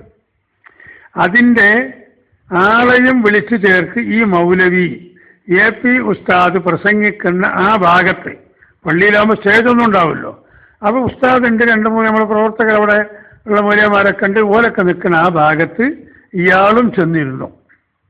അപ്പോൾ പള്ളിയിൽ ആരോടും കയറേണ്ട അറിയാൻ പറ്റുമോ? നമ്മളെ ഒരു പൊതുസമ്മേളനം, നമ്മുടെ സമ്മേളനമാണെങ്കിൽ സ്റ്റേജ് ഉണ്ടെങ്കിൽ അവിടെ നമ്മൾ ആരെങ്കിലും വരുമ്പോൾ കയറണ്ടെന്ന് പറയാം അല്ലേ? അങ്ങനെ പറഞ്ഞിട്ടുണ്ട്. സമസ്തൻ്റെ 60ാം വാർഷിക സമ്മേളനം നടക്കുന്ന സമയത്ത് തിരുവരങ്ങാടിക്കടുത്ത കോയിച്ചനയിലുള്ള ഒരു രാഷ്ട്രീയക്കാരൻ സ്റ്റേജിൽ കയറാൻ നോക്കിയപ്പോൾ അയാളെ കയറാൻ വിടാതിരുന്നിട്ടുണ്ട്. കാരണം അത് രാഷ്ട്രീയ മുക്ത സ്റ്റേജായിരുന്നു. സംസ്ഥാന 60ാം വാർഷിക സമ്മേളനത്തിലെ അങ്ങനത്തെ രാഷ്ട്രീയക്കാർ ഒരൊറ്റ എണ്ണത്തിനെയും കയറ്റിയിട്ടില്ല. നേതാക്കളുണ്ട്, ശിയാബദങ്ങളുണ്ട്, സേതുമതങ്ങളൊക്കെ ഉണ്ട്. പക്ഷേ ഞാനും ആളാണെന്ന് പറഞ്ഞ് നടിക്കുന്ന ഒരാളുണ്ടായിരുന്നു, അവരൊന്നും കയറ്റിയിട്ടില്ല. അത് നമുക്ക് ഇവിടെ നടക്കും. പള്ളിയിൽ അത് പറയാൻ പറ്റൂല. പള്ളിയിൽ കയറണ്ട, ആ ഭാഗത്തേക്ക് പോകണ്ട, ഈ ഭാഗത്തേക്ക് പോകണ്ട എന്ന് പറയാൻ പറ്റൂല. അങ്ങനെ അയാൾ വന്നു ഇരുന്നു. കൃത്യം ഒരു 5-6 മിനിറ്റ് മാത്രം. അയാൾ എണീറ്റ് പോവുകയും ചെയ്തു. ഇതിലുള്ള വഞ്ചനയൊന്നും അന്ന് സുന്നി പ്രവർത്തകർ മനസ്സിലാക്കിയിട്ടില്ല. പക്ഷേ 2 ദിവസം കഴിഞ്ഞപ്പോൾ ഈ അമുസ്ലിം പെണ്ണിൻ്റെ പേരുള്ള മുസ്ലിമീങ്ങൾ നടത്തുന്ന ഈ പത്രത്തിൽ ഒരു ഫോട്ടോ, അതിൻ്റെ റിപ്പോർട്ടും ഇങ്ങനെ കാന്തപുരം ബക്കർ മുസ്ലിയാർ ജമാഅത്തെ ഇസ്ലാമിൻ്റെ മൗലവിയുമായി സ്റ്റേജ് പങ്കിട്ടു. എന്നിട്ട് അവർ ആക്ഷേപിക്കുന്നത്, കാരണം ഇവർക്ക് ആ പത്രത്തിനന്ന് ആലിമീങ്ങളെ ആക്ഷേപിക്കാറിന് അവർക്ക് ഭയങ്കര രസമായിരുന്നു. അത് അവർ എപ്പിനെ മാത്രമല്ല, ബഹുമാനപ്പെട്ട ശംസുലമയും ഒന്ന് ആക്ഷേപിച്ചിട്ടുണ്ട് അല്ലേ? എന്നും ലീഗ് വിരോധിയായിരുന്ന ഒരു പണ്ഡിതനെയും വഖഫ് ബോർഡിലേക്ക് എടുത്തിട്ടുണ്ട് എന്ന് 1982 വാർത്ത കൊടുത്തത് ഈ പത്രമാണ്. ആരെക്കുറിച്ച്? EK അബൂബക്കർ മുസ്ലിയാരെ കുറിച്ച്. ഇവരൊക്കെ പറയണ്ടല്ലോ ഇപ്പം അങ്ങനെ AP അവരെ കൂടെ കൂടി, അങ്ങനെ കൂടി എന്നൊക്കെ പറയുന്ന ഈ ചേളാരിക്കാർ മനസ്സിലാക്കണം. 1982 നായനാർ മന്ത്രിസഭ അധികാരമേറ്റപ്പോൾ അതിനുശേഷം പുനഃസംഘടിപ്പിക്കപ്പെട്ട വഖഫ് ബോർഡിൽ ബഹുമാനപ്പെട്ട ശംസുൽ ഉലമയെ ഒരു മെമ്പറാക്കി. കാരണം ഇവിടെ സുന്നികൾക്ക് വഖഫ് സ്വത്തുള്ളൂ. അത് മനസ്സിലാക്കിയ ഗവൺമെന്റ് അതാക്കിയപ്പോൾ ഇവർ പറയുന്നു എന്നും ലീഗ് വിരോധിയായ ഒരു മൗലവിയെയും അതിൽ മെമ്പറാക്കി. അങ്ങനെ EK ഉസ്താദിനെ അവരാക്ഷേപിച്ചിട്ടുണ്ട്. അതുപോലെ EK ഉസ്താദിനെ ആക്ഷേപിച്ച മറ്റു പല രംഗങ്ങളുമുണ്ട്. ഇൻഷാ അല്ലാഹ് ഞാനത് വഴിയെ പറയും. അപ്പോൾ ഇവരിതിങ്ങനെ ആഘോഷിക്കാൻ തീരുമാനിച്ചു. അങ്ങനെ പത്രത്തിലൂടെ വന്നു. അപ്പോഴത്തിന് നേരത്തെ ആ ചങ്ങാതി പറഞ്ഞ CH ഐദറൂസ് മുസ്ലിയാർ, ബഷീർ മുസ്ലിയാർ, ഇങ്ങനെ ഈ രാഷ്ട്രീയ മൗലാനമാരൊക്കെ ഉറഞ്ഞു തുള്ളാൻ തുടങ്ങി. കാന്തപുരം ഇവിടെ സുന്നികൾക്കെതിരെ പറയുന്നു, അവിടെ ചെന്ന് അല്ല മുത്തദീകൾക്കെതിരെ പറയുന്നു, അക്കരെ ചെന്നെങ്ങാണ്ട് അവരെ കൂടെ കൂടുന്നു. ഇതെന്ത് പണിയാണ് എന്നൊക്കെ പറഞ്ഞിങ്ങനെ ഒച്ചയും വിളി ഉണ്ടാക്കി. എന്നിട്ട് ഓഫീസ് സെക്രട്ടറി സ്ഥാനത്ത് ഒഴിവാക്കിയ നാളെ പോലെ പറയുന്നത്. ആ സമയത്ത് ബഹുമാനപ്പെട്ട മഹാനായ ശംസുൽ ഉലമ AP ഉസ്താദിൻ്റെ കൂടെ ഉറച്ചു നിൽക്കുന്ന കാലമാണ്. അപ്പോ എന്താണ് ഇതിൻ്റെ വിവരം എന്നിട്ട് ഇവിടെ അറിയണമില്ല. ഇന്നത്തതുപോലെ ടെലിഫോൺ സൗകര്യങ്ങൾ ഇല്ല, STD ഒന്നും വന്ന് നിലവിൽ വന്നിട്ടില്ല. ഖത്തറിൽ നിന്നും ഒരു വിവരം പറയുകയാണെങ്കിൽ ഇവിടെ വിളിച്ച് പറഞ്ഞിട്ട് വേണം. ഇത് ബുക്ക് ചെയ്തിട്ട് എന്നാൽ തന്നെ അത് സംസാരിച്ചു കൊണ്ടിരിക്കുമ്പോൾ കട്ടാകും. അങ്ങനെ ഇവരിവിടെ കുപ്പറുകൾ നടത്താൻ തുടങ്ങിയപ്പോൾ AP ഉസ്താദ് അവர்கள் നാട്ടിലേക്ക് വരുന്ന ആളെ കത്തയച്ചു, സമസ്തയിലേക്ക് തന്നെ ബഹുമാനപ്പെട്ട ശംസുൽ ഉലമക്ക്. ഇങ്ങനെ ചില തെറ്റായ അഭിപ്രായങ്ങളൊക്കെ പ്രചരിപ്പിക്കുന്നുണ്ട്. അപ്പോൾ അതിനെക്കുറിച്ച് പത്രത്തിലോ, പത്രം എന്ന് പറഞ്ഞാൽ നമുക്ക് സുന്നി വോയിസ് ഉള്ളൂ, ആ സുന്നി വോയിസിലോ മറ്റോ ഒന്നും ഞാൻ വരുന്നത് വരെ ഒന്നും പുറം ലോകത്തെ അറിയിക്കണ്ട. കാരണം സത്യം അറിയാതെ, യാഥാർത്ഥ്യം അറിയാതെ എഴുതിപ്പോയാൽ പിന്നെ അത് റെക്കോർഡാക്കി ആളുകൾ അതും കൊണ്ട് നടക്കും. ഞാൻ ഇൻഷാ അല്ലാഹ് ഒരു 10-12 ദിവസത്തിനുള്ളിൽ നാട്ടിലെത്തും. കാര്യങ്ങൾ ഞാൻ വിശദീകരിച്ചു തരാം. ഇതാണ് അയച്ച കത്ത്. ഈ ചങ്ങാതി പറയുന്നത് എന്താണ്? ഇങ്ങനെ മുത്തദീങ്ങളൊപ്പം കൂടി, ജമാഅത്തിൻ്റെ ഒപ്പം കൂടി പ്രശ്നമായപ്പോൾ അതൊന്നും പേപ്പറിൽ കൊടുക്കരുതെന്ന് പറഞ്ഞ് കാന്തപുരം സമസ്തക്ക് കത്തയച്ചു. അപ്പോൾ ബഷീർ മൂല മറ്റുള്ള മൂലമാരൊക്കെ കൂടിയിട്ട് ഓഫീസ് സെക്രട്ടറി സ്ഥാനത്ത് നിന്ന് പുറത്താക്കി. ഇതാണ് പറയുന്നത് അല്ലേ? ഓഫീസ് സെക്രട്ടറി സ്ഥാനത്ത് പുറത്താക്കിയിട്ടില്ല. ഈ ഓഫീസ് സെക്രട്ടറി എന്ന് പറഞ്ഞാൽ ഒരു പ്യൂണിൻ്റെ അല്ലെങ്കിൽ ഒരു ക്ലർക്കിൻ്റെ പോസ്റ്റാണ്. ബഹുമാനപ്പെട്ട AP ഉസ്താദ് അവர்கள் ഞാൻ അങ്ങനെ ഖിദ്മത്ത് ചെയ്തോളാമെന്ന് പറഞ്ഞ് സ്വയം ഏറ്റെടുത്തതാണ്. അപ്പോൾ ബഹുമാനപ്പെട്ട EK ഉസ്താദ് ഒരു സമവായത്തിന് വേണ്ടി, കാരണം ഇവരിങ്ങനെ തുള്ളലുണ്ടല്ലോ, എന്നാൽ എങ്ങനെ ആയിക്കോട്ടെ, ഇപ്പോൾ ഓഫീസ് സെക്രട്ടറി സ്ഥാനല്ലേ, എന്നാൽ തൽക്കാലം നമ്മൾ അതിന് മാറ്റിയിട്ട് അത് കൂറ്റനാട് KV മുഹമ്മദ് മുസ്ലിയാരാക്കുകയാണ്. ഒരാക്കലും നിൽക്കലും പോലെ ഉണ്ടായിട്ടുള്ളൂ. ഒരിക്കലും ഓഫീസ് സെക്രട്ടറിന്റെ ആ പണിയെടുക്കാനോ അത് ചെയ്യാനോ മൂപ്പർ വന്നിട്ടില്ല. ഓർക്ക് സന്തോഷമായി, എന്ത് ഏപ്പിനെ മാറ്റിയല്ലോ എന്നുള്ളത്. ഇത് ബഹുമാനപ്പെട്ട ശംസുൽ ഉലമ തന്ത്രപരമായ ഒരു നീക്കം നടത്തിയതാണ്. അങ്ങനെ ഒരു 10 ദിവസം കഴിഞ്ഞപ്പോൾ ബഹുമാനപ്പെട്ട AP ഉസ്താദ് അവர்கள் വന്നപ്പോൾ സമസ്ത മുഷാവറ കൂടി. ഈ മുഷാവറയിൽ വെച്ച് ഈ പറഞ്ഞ ഇദ്രീസ് മുസ്ലിയാരുടെയും മറ്റുള്ള എല്ലാ ആലിമീങ്ങളുടെയും ഇടയിൽ ഈ പശ്ചാത്തലം ബഹുമാനപ്പെട്ട AP ഉസ്താദ് അവர்கள் വിശദീകരിച്ചു. മാത്രവുമല്ല, ഇന്നും പാനൂരിനടുത്തൊരു സ്ഥലമാണ് പൊയിലൂര്. കണ്ണൂർ ജില്ലയിൽ പാനൂരിനടുത്ത ഒരു സ്ഥലമാണ് പൊയിലൂര്. ആ പൊയിലൂരിലുള്ള ഒരു സുന്നി പ്രവർത്തകൻ അന്ന് ഖത്തറിലുണ്ട്. ഈ കോലാഹലങ്ങളൊക്കെ അറിഞ്ഞപ്പോൾ അദ്ദേഹം ചന്ദ്രികയിലേക്ക് എഴുതി അതിൻ്റെ ശരിയായ രൂപത്തിലുള്ള ന്യൂസ് കൊടുത്തു. അല്ലേ, അദ്ദേഹം അന്ന് പേര് വെച്ച് ചന്ദ്രികയിൽ അദ്ദേഹം എഴുതുന്ന ആളാണ്, VPA പൊയിലൂർ എന്നാണ്. ഇത് അറിയാൻ ആഗ്രഹമുള്ളവരുണ്ടെങ്കിൽ കണ്ണൂർ ജില്ലയിൽ പാനൂരിൻ്റെ അടുത്ത് ചെന്ന് പൊയിലൂർ എന്ന പ്രദേശം ചോദിച്ചിട്ട് അവിടെ ചെന്ന് VPA പൊയിലൂർ എന്ന് അന്വേഷിച്ചാൽ ആരും പറഞ്ഞു കൊടുക്കുമാണ്.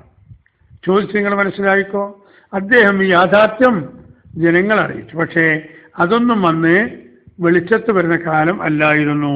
ഈ അഴിഞ്ഞാടുന്ന് പറയുന്നത് അഴിഞ്ഞാട് തന്നെ. ഓരോട് സത്യം പറഞ്ഞിട്ട് കാര്യമൊന്നുമില്ല. സത്യം പറഞ്ഞിട്ട് ഓരോട് കാര്യമല്ല. അബൂജാലിനോട് സത്യം പറഞ്ഞിട്ട് വല്ല കാര്യം പറ്റുമോ? ഉത്തുബത്തിനോട് സത്യം പറഞ്ഞിട്ട് വല്ല കാര്യം പറ്റുമോ? അല്ലേ, റസൂലുള്ളാഹിന്റെ കുടുംബ പരമ്പരയിൽപ്പെട്ട അഥവാ സ്വന്തം എളാപ്പലയിൽ മൂത്താപ്പയായ അബൂലഹബിനോട് പറഞ്ഞിട്ട് വല്ല കാര്യം പറ്റുമോ? സത്യം അംഗീകരിക്കുന്നവരെ അംഗീകരിക്കൂ.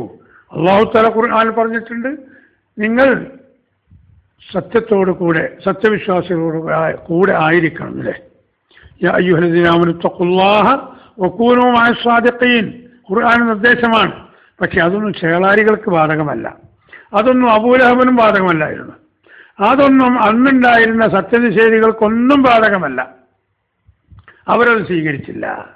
ബഹുമാനപ്പെട്ട AP ഉസ്താദ് ഖത്തറിൽ നിന്ന് മടങ്ങി വന്ന് സുന്നി യുവജന സംഘത്തിന്റെ യോഗം ചേരുമ്പോൾ, അല്ലേ, മുഷാവറയുടെ യോഗത്തിൽ ഈ കാര്യമൊക്കെ ബഹുമാനപ്പെട്ട AP ഉസ്താദ് വിശദീകരിച്ചു. എല്ലാവർക്കും തൃപ്തിയായി. മറ്റവരെല്ലാം കൂടി ഇഞ്ചി കടിച്ച കുരങ്ങന്മാരെങ്ങനെ എണീച്ച് യോഗം പിരിഞ്ഞ് പോകേണ്ടി വന്നു. ഒരു വിചാരിച്ചെന്താണ്, ഇതൊക്കെ പാകെ കൊളാക്കി ഒരു കടലാസം കൂട്ടിപ്പിടിച്ച് സമസ്തിന്ന് ഏപ്പിനാണ് പുറത്തേക്കിടുന്ന അവർ വിചാരിച്ചിരുന്നത്. അല്ലേ, അന്ന് തുടങ്ങിയത് 40 കൊല്ലം മുമ്പേ 78 തുടങ്ങിയതിന് വരെ ഈ കളി. പക്ഷേ പുറംലോകം അറിയായിട്ടാ. സത്യം മനസ്സിലാക്കുന്നവർ ഇത് കേട്ട് മനസ്സിലായിക്കും. അപ്പൊ സമസ്തയിൽ അത് നടന്നില്ല. ഒരു നിരാശരായിപ്പോയി. സുന്നി യുവജന സംഘത്തിൽ യോഗം ചേർന്നപ്പോൾ മഹാനായ മർഹൂം സുന്നത്ത് ജമാഅത്തിന്റെ ധീരകേസരി മുന്നണി പോരാളി ബഹുമാനപ്പെട്ട മർഹൂം EK ഹസൻ മുസ്ലിയാർ മുഷാവറയിൽ വെച്ച് ഈ കാര്യം വിശദീകരിക്കുന്ന ബഹുമാനപ്പെട്ടവർ കേട്ടിട്ടുണ്ട്, പഠിച്ചിട്ടുണ്ട്, മനസ്സിലാക്കിയിട്ടുണ്ട്. പക്ഷേ സുന്നി യുവജന സംഘത്തിലുള്ളവർ മുഴുവനും മുഷാവറയിലില്ലല്ലോ. അതുകൊണ്ട് ബഹുമാനപ്പെട്ട മർഹൂം EK ഹസൻ മുസ്ലിയാർ AP ഉസ്താദിനോട് പറഞ്ഞു, നിങ്ങൾ ആ ഖത്തറിലുണ്ടായ സംഭവം സുന്നി യുവജന സംഘത്തിന്റെ യോഗത്തിൽ വിശദീകരിക്കണം. സമസ്ത മുഷാവറയിൽ പറഞ്ഞതിന് ഒരു ഹർഫ് വ്യത്യാസമില്ലാതെ ഉസ്താദ് അവർകൾ SVSന്റെ കേന്ദ്ര കമ്മിറ്റി യോഗത്തിലും ഇത് വിശദീകരിച്ചു. കാരണം സത്യം പറയുമ്പോൾ അങ്ങനെയാണ്. ഞാൻ 2 കൊല്ലം മുമ്പ് ഈ കാര്യം പറഞ്ഞിട്ടുണ്ട്. അന്ന് പറഞ്ഞതിൽ ഒരു ഹർഫും വ്യത്യാസമില്ലാതെ ഇപ്പോഴും പറയുന്നത് സത്യാമത് പറയാൻ കഴിയും. അങ്ങനെ പറഞ്ഞു കഴിഞ്ഞ ഉടനെ മഹാനായ മർഹൂം EK ഹസൻ മുസ്ലിയാർ നേരിട്ട് പറഞ്ഞത് എന്താണെന്നറിയോ? AP മുങ്ങുകയാണെങ്കിൽ നമുക്ക് ഒന്നായിട്ട് മുങ്ങാം, പൊന്തുമ്പോൾ നമുക്ക് ഒന്നായിട്ട് പൊന്താം എന്നതിൻ്റെ അർത്ഥം ഈ രാഷ്ട്രീയ വിക്ഷാന്തേഹികളുടെ കുതന്ത്രത്തിൽപ്പെട്ട് ഇതാണ് പൊളിഞ്ഞു പോകുന്ന അവസ്ഥ വരികയാണെങ്കിൽ നമുക്ക് ഒന്നായിട്ട് പൊളിയാം, നിർത്തിവെക്കാം. അല്ല, അവരെ പ്രതിരോധിച്ചിട്ട് ഉയർന്നു വരുന്ന അവസ്ഥയാണെങ്കിലോ നമുക്ക് ഉയർന്നു വരാം ഒന്നായിട്ട് എന്ന് പറഞ്ഞതിനർത്ഥം നിങ്ങളോട് കൂടെ ഹയാത്ത് കാലത്തും ഹയാത്ത് കഴിഞ്ഞിട്ട്, അഥവാ ഞാനാണ് ആദ്യം മരണപ്പെടുന്നതെങ്കിൽ മരണപ്പെട്ടാലും എൻ്റെ റൂഹ് നിങ്ങളെ കൂടെ ഉണ്ടായിരിക്കും. ആരാ പറഞ്ഞത്? മഹാനായ മർഹൂം EK ഹസൻ മുസ്ലിയാർ. അല്ലേ, ഇതൊക്കെയാണ് അതിൻ്റെ യാഥാർത്ഥ്യം. എന്നിട്ട് ഇവർ പറയും, കാന്തപുരം കണ്ടില്ലേ, അവിടെ ചെന്നിട്ട് ഓലൊപ്പം കൂടി ഇവരൊപ്പം കൂടി. അല്ലേ, അത് മാത്രമല്ല, ദുബൈയിൽ നിന്ന് ദുബൈയിൻ്റെ ഔക്കാഫിൻ്റെ ഒരു പ്രതിനിധി AP ഉസ്താദിന്റെ ക്ഷണമനുസരിച്ച് മർക്കസിൽ വന്നിരുന്നു. അദ്ദേഹം ഇവിടെ ഗവൺമെന്റിന്റെ ഗസ്റ്റായിട്ടാണ് വരുന്നത്. അപ്പോൾ AP ഉസ്താദ് ക്ഷണിച്ചപ്പോൾ അത് ഗവൺമെന്റ് ഗസ്റ്റായിട്ടാണ് പിന്നെ അയാൾ വരുന്നത്. വന്നപ്പോൾ അയാൾ ഇവിടുത്തെ ഒരു ഗവൺമെന്റ് ഗസ്റ്റ് പറഞ്ഞാൽ ഇവിടെ മൊത്തം എല്ലാ സ്ഥാപനങ്ങളിലും മറ്റുമൊക്കെ പോകണമല്ലോ. ആ വന്നപ്പോൾ നമ്മളോട്ട് മർക്കട മുഷ്ടി കാണിച്ചതുമില്ല. മർക്കസിൽ അദ്ദേഹത്തെ കൊണ്ടുവന്നു 1983 അഥവാ മർക്കസ് ഇതിൻ്റെ ഒരു 100 ഇരട്ടി അന്ന് വളർച്ച കുറവാ. അത്രയായിട്ടുള്ള തുടങ്ങിയിട്ടുള്ളൂ. ശരീഅത്ത് കോളേജൊക്കെ ആരംഭിച്ച് യത്തീംഖാന തുടങ്ങി, പിന്നെ ശരീഅത്ത് കോളേജ് ആരംഭിച്ച് ബോർഡിംഗ് മദ്രസ ഇങ്ങനെയൊക്കെയുള്ള ആർട്സ് കോളേജൊക്കെ തുടങ്ങി 2-3 സ്ഥാപനമേ ആകുള്ളൂ. പിന്നെ കുറച്ച് 3-4 തയ്യൽ മെഷീൻ വെച്ചിട്ട് തുന്നൽ പഠിക്കണേ അങ്ങനെയൊക്കെ കുറഞ്ഞതുള്ളൂ. ആ സമയത്താണ് ഇദ്ദേഹത്തെ ഈ മർക്കസ് കണ്ട് കാര്യങ്ങൾ മനസ്സിലാക്കാൻ ക്ഷണിച്ചത്. അപ്പോൾ അദ്ദേഹം അവിടുത്തെ ഔഖാഫിന്റെ പ്രതിനിധി ആയതുകൊണ്ട് ഇവിടുത്തെ ഗവൺമെന്റ് തലത്തിലാണ് പിന്നെ വരവ്. അങ്ങനെ മർക്കസ് സന്ദർശിച്ചു, ഒക്കെ തൃപ്തിപ്പെട്ടു. ഈ വഹാബികൾ രാഷ്ട്രീയക്കാരെ സ്വാധീനിച്ചുകൊണ്ട് തിരൂരങ്ങാടി യത്തീംഖാന കാണാൻ ഇദ്ദേഹത്തെ ക്ഷണിച്ചു. അപ്പോൾ ക്ഷണിച്ചപ്പോൾ AP ഉസ്താദിനൊരു സംശയം. ഇവർ കൊണ്ടുപോയി അവിടെ ഇരുത്തിയിട്ട് ഈ തിരൂരങ്ങാടി യത്തീംഖാനയിൽ നിന്ന് നോക്കിയാൽ മമ്പുറത്തെ മക്കാമ് നേരിട്ട് കാണാൻ കഴിയും. അടുത്താണുള്ളൊരു പുഴന്റെ വ്യത്യാസമുള്ളൂ. എന്നിട്ട് ഈ കാപാലികൾ പറഞ്ഞു കൊടുക്കും, ആ കാണുന്നതില്ലേ അതൊരു ഷിർക്കിന്റെ കേന്ദ്രമാണ്, അവിടെ ആളുകൾ ചെന്ന് സുജൂദ് ചെയ്യുന്നുണ്ട്, അവിടെ അങ്ങനെ കാട്ടുന്നുണ്ട് ഇങ്ങനെ കാട്ടുന്നുണ്ട് എന്നൊക്കെ പറഞ്ഞു കൊടുക്കും. എന്നിട്ട് അതിന്റെ വാക്താവാണ് നിങ്ങളെ നേരത്തെ കൊണ്ടുപോയ ഷേഖ് അബൂബക്കർ എന്ന് നിങ്ങൾക്ക് പരിചയപ്പെടുത്തി തന്ന കാന്തപുരം അബൂബക്കർ മുസ്ലിയാര്, അവരിവിടെ ഒരു സ്ഥാപനം നടത്തുന്നുണ്ട്, അത് ഈ ശിർക്ക് പ്രചരിപ്പിക്കാനാണ് നടത്തുന്നത് എന്ന് ഈ കാപാലികൾ പറഞ്ഞു കൊടുക്കും. അതവരുടെ സ്വഭാവമാണ് വഹാബിന്റെയും മൗദൂദിന്റെയും ഒക്കെ. അവരങ്ങനെ ചെയ്തിട്ടുണ്ട്.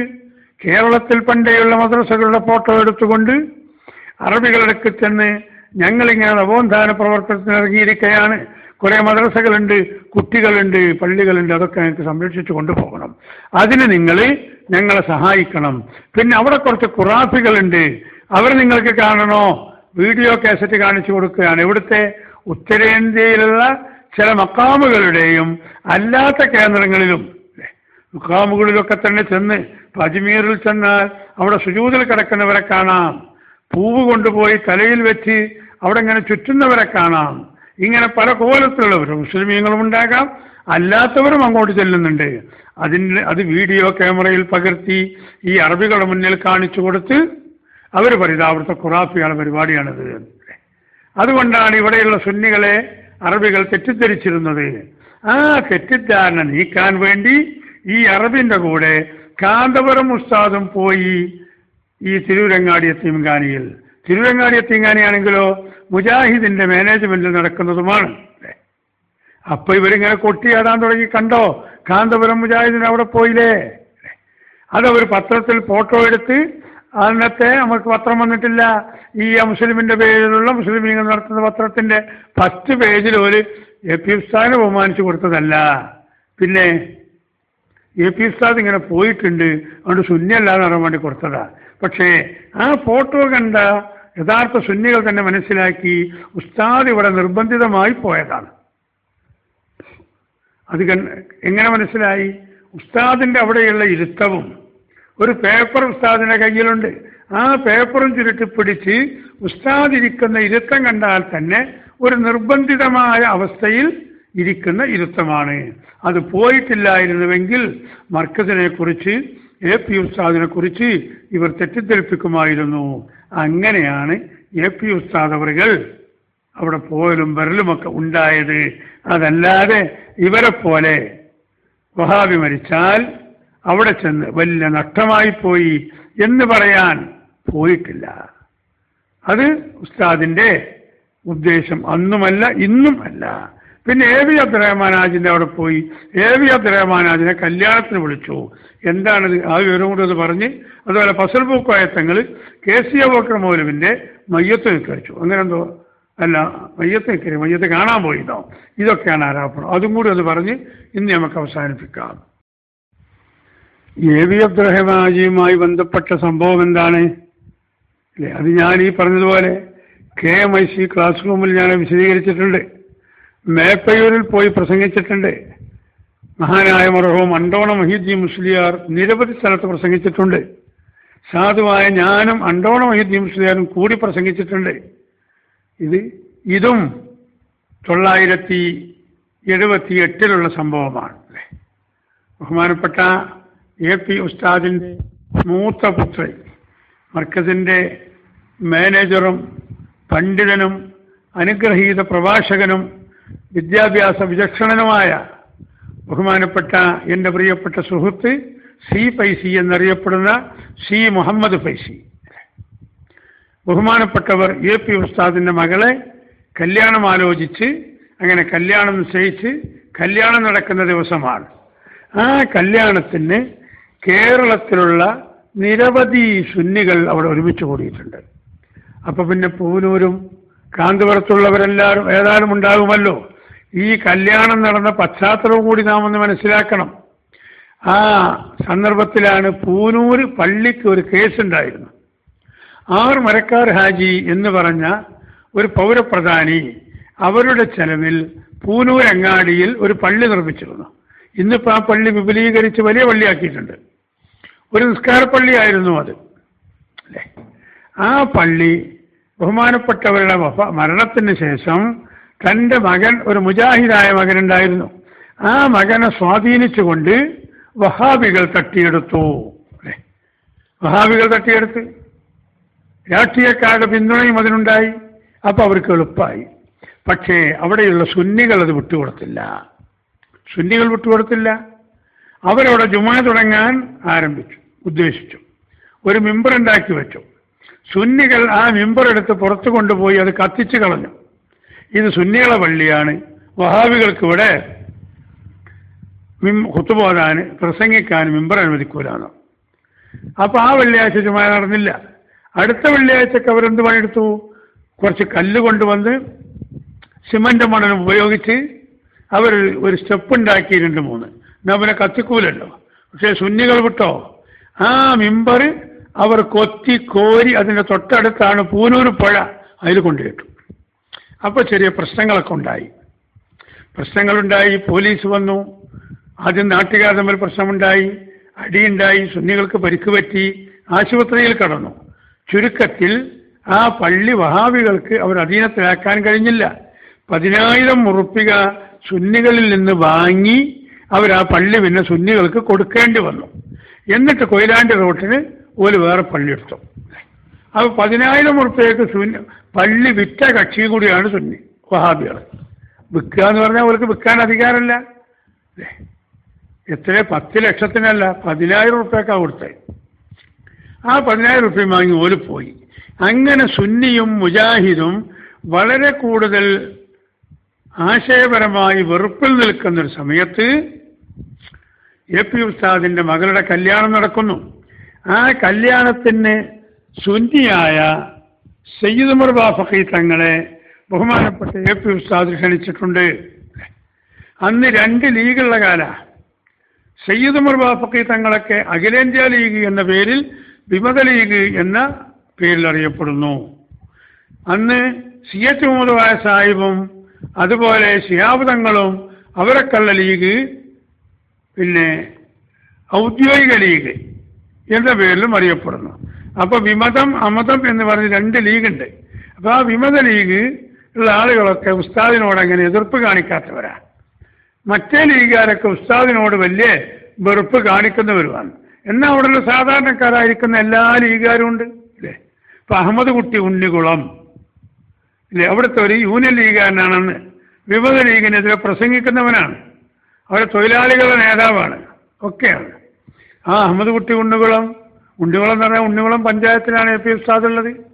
കാന്തപുരവും ഉസ്താദിൻ്റെ വീടും ഒക്കെ അടങ്ങുന്ന പഞ്ചായത്താണ്. ആ പഞ്ചായത്തിലുള്ള അഹമ്മദ് കുട്ടി ഉണ്ണികുളം ആ കല്യാണത്തിനുണ്ട്. അയാൾ യൂണിയൻ ലീഗുകാരനാണ്.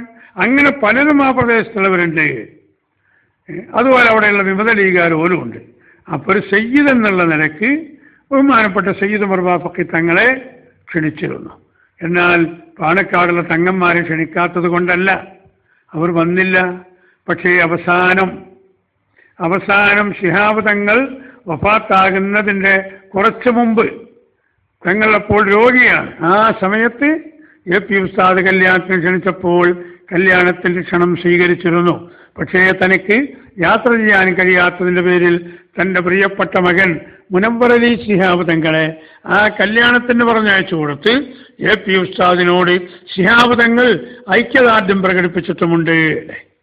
അപ്പൊ ശിഹാബ് തങ്ങളെ അങ്ങനെ ഒരു മോശം ചിന്താഗതിക്കാരനാണെന്ന് ഒരിക്കലും നമ്മൾ പറഞ്ഞിട്ടില്ല. ശിഹാബ് തങ്ങളുടെ മനസ്സിലുണ്ടായിരുന്നു. പക്ഷേ എസ്കക്കാരായിരിക്കുന്ന ആളുകൾ ചാടി വീണ് തങ്ങളെ അതിൽ നിന്ന് മുടക്കും. മർക്കസിന്റെ പള്ളി ഉദ്ഘാടനം ചെയ്യാൻ ബഹുമാനപ്പെട്ട ശിഹാബ് തങ്ങളെയായിരുന്നു AP ഉസ്താദ് ക്ഷണിച്ചിരുന്നത്. ശിഹാബ് തങ്ങൾ വരാമെന്നും പറഞ്ഞിരുന്നു. പക്ഷേ പോസ്റ്റ് അടിക്കുന്നതിന് മുമ്പ് ബഹുമാനപ്പെട്ട തങ്ങൾ AP ഉസ്താദിന് വിവരം കൊടുത്തു, എനിക്ക് വരാൻ ബുദ്ധിമുട്ടുണ്ടെന്ന് പറഞ്ഞു. അപ്പോൾ AP ഉസ്താദ് പിന്നെയും പാണക്കാട്ടേക്ക് വന്നു. കാരണം 2 ലീഗുകാർ സമുദായത്തിന്റെ പേരിൽ 2 ധ്രുവങ്ങളിലായി നിൽക്കുന്നുണ്ട്. അവരെങ്ങനെ അകറ്റി നിർത്തിക്കൂടാ, യോജിപ്പിന്റെ മേഖലയിലേക്ക് എത്തണം.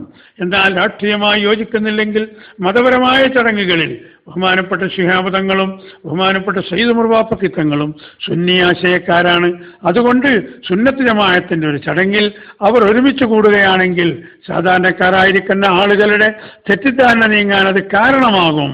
അതുകൊണ്ട് അവരെ ക്ഷണിക്കട്ടെ എന്ന നല്ല ഉദ്ദേശത്തോടുകൂടി AP ഉസ്താദ് ക്ഷണിച്ചെങ്കിലും ബഹുമാനപ്പെട്ട തങ്ങളവറുകളെ വലയം ചെയ്തിരുന്ന ആ ഒരു വിഭാഗം ആളുകളുണ്ടായിരുന്നു. ആ തങ്ങൾ AP ഉസ്താദിന്റെ കൂടെ പോയാൽ മറ്റുള്ളവരുടെ കാറ്റ് അഴിഞ്ഞു പോകും എന്നവർക്കറിയാം. അല്ലേ, ഒരു വണ്ടി ഓടിക്കൊണ്ടിരിക്കുമ്പോൾ വണ്ടി 80 ലക്ഷത്തിന്റെ വണ്ടിയാണ്. 80 ലക്ഷത്തിന്റെ വണ്ടി, അതിന് ടയറിൻ്റെ ഉള്ളിൽ ഒരു ട്യൂബുണ്ട്.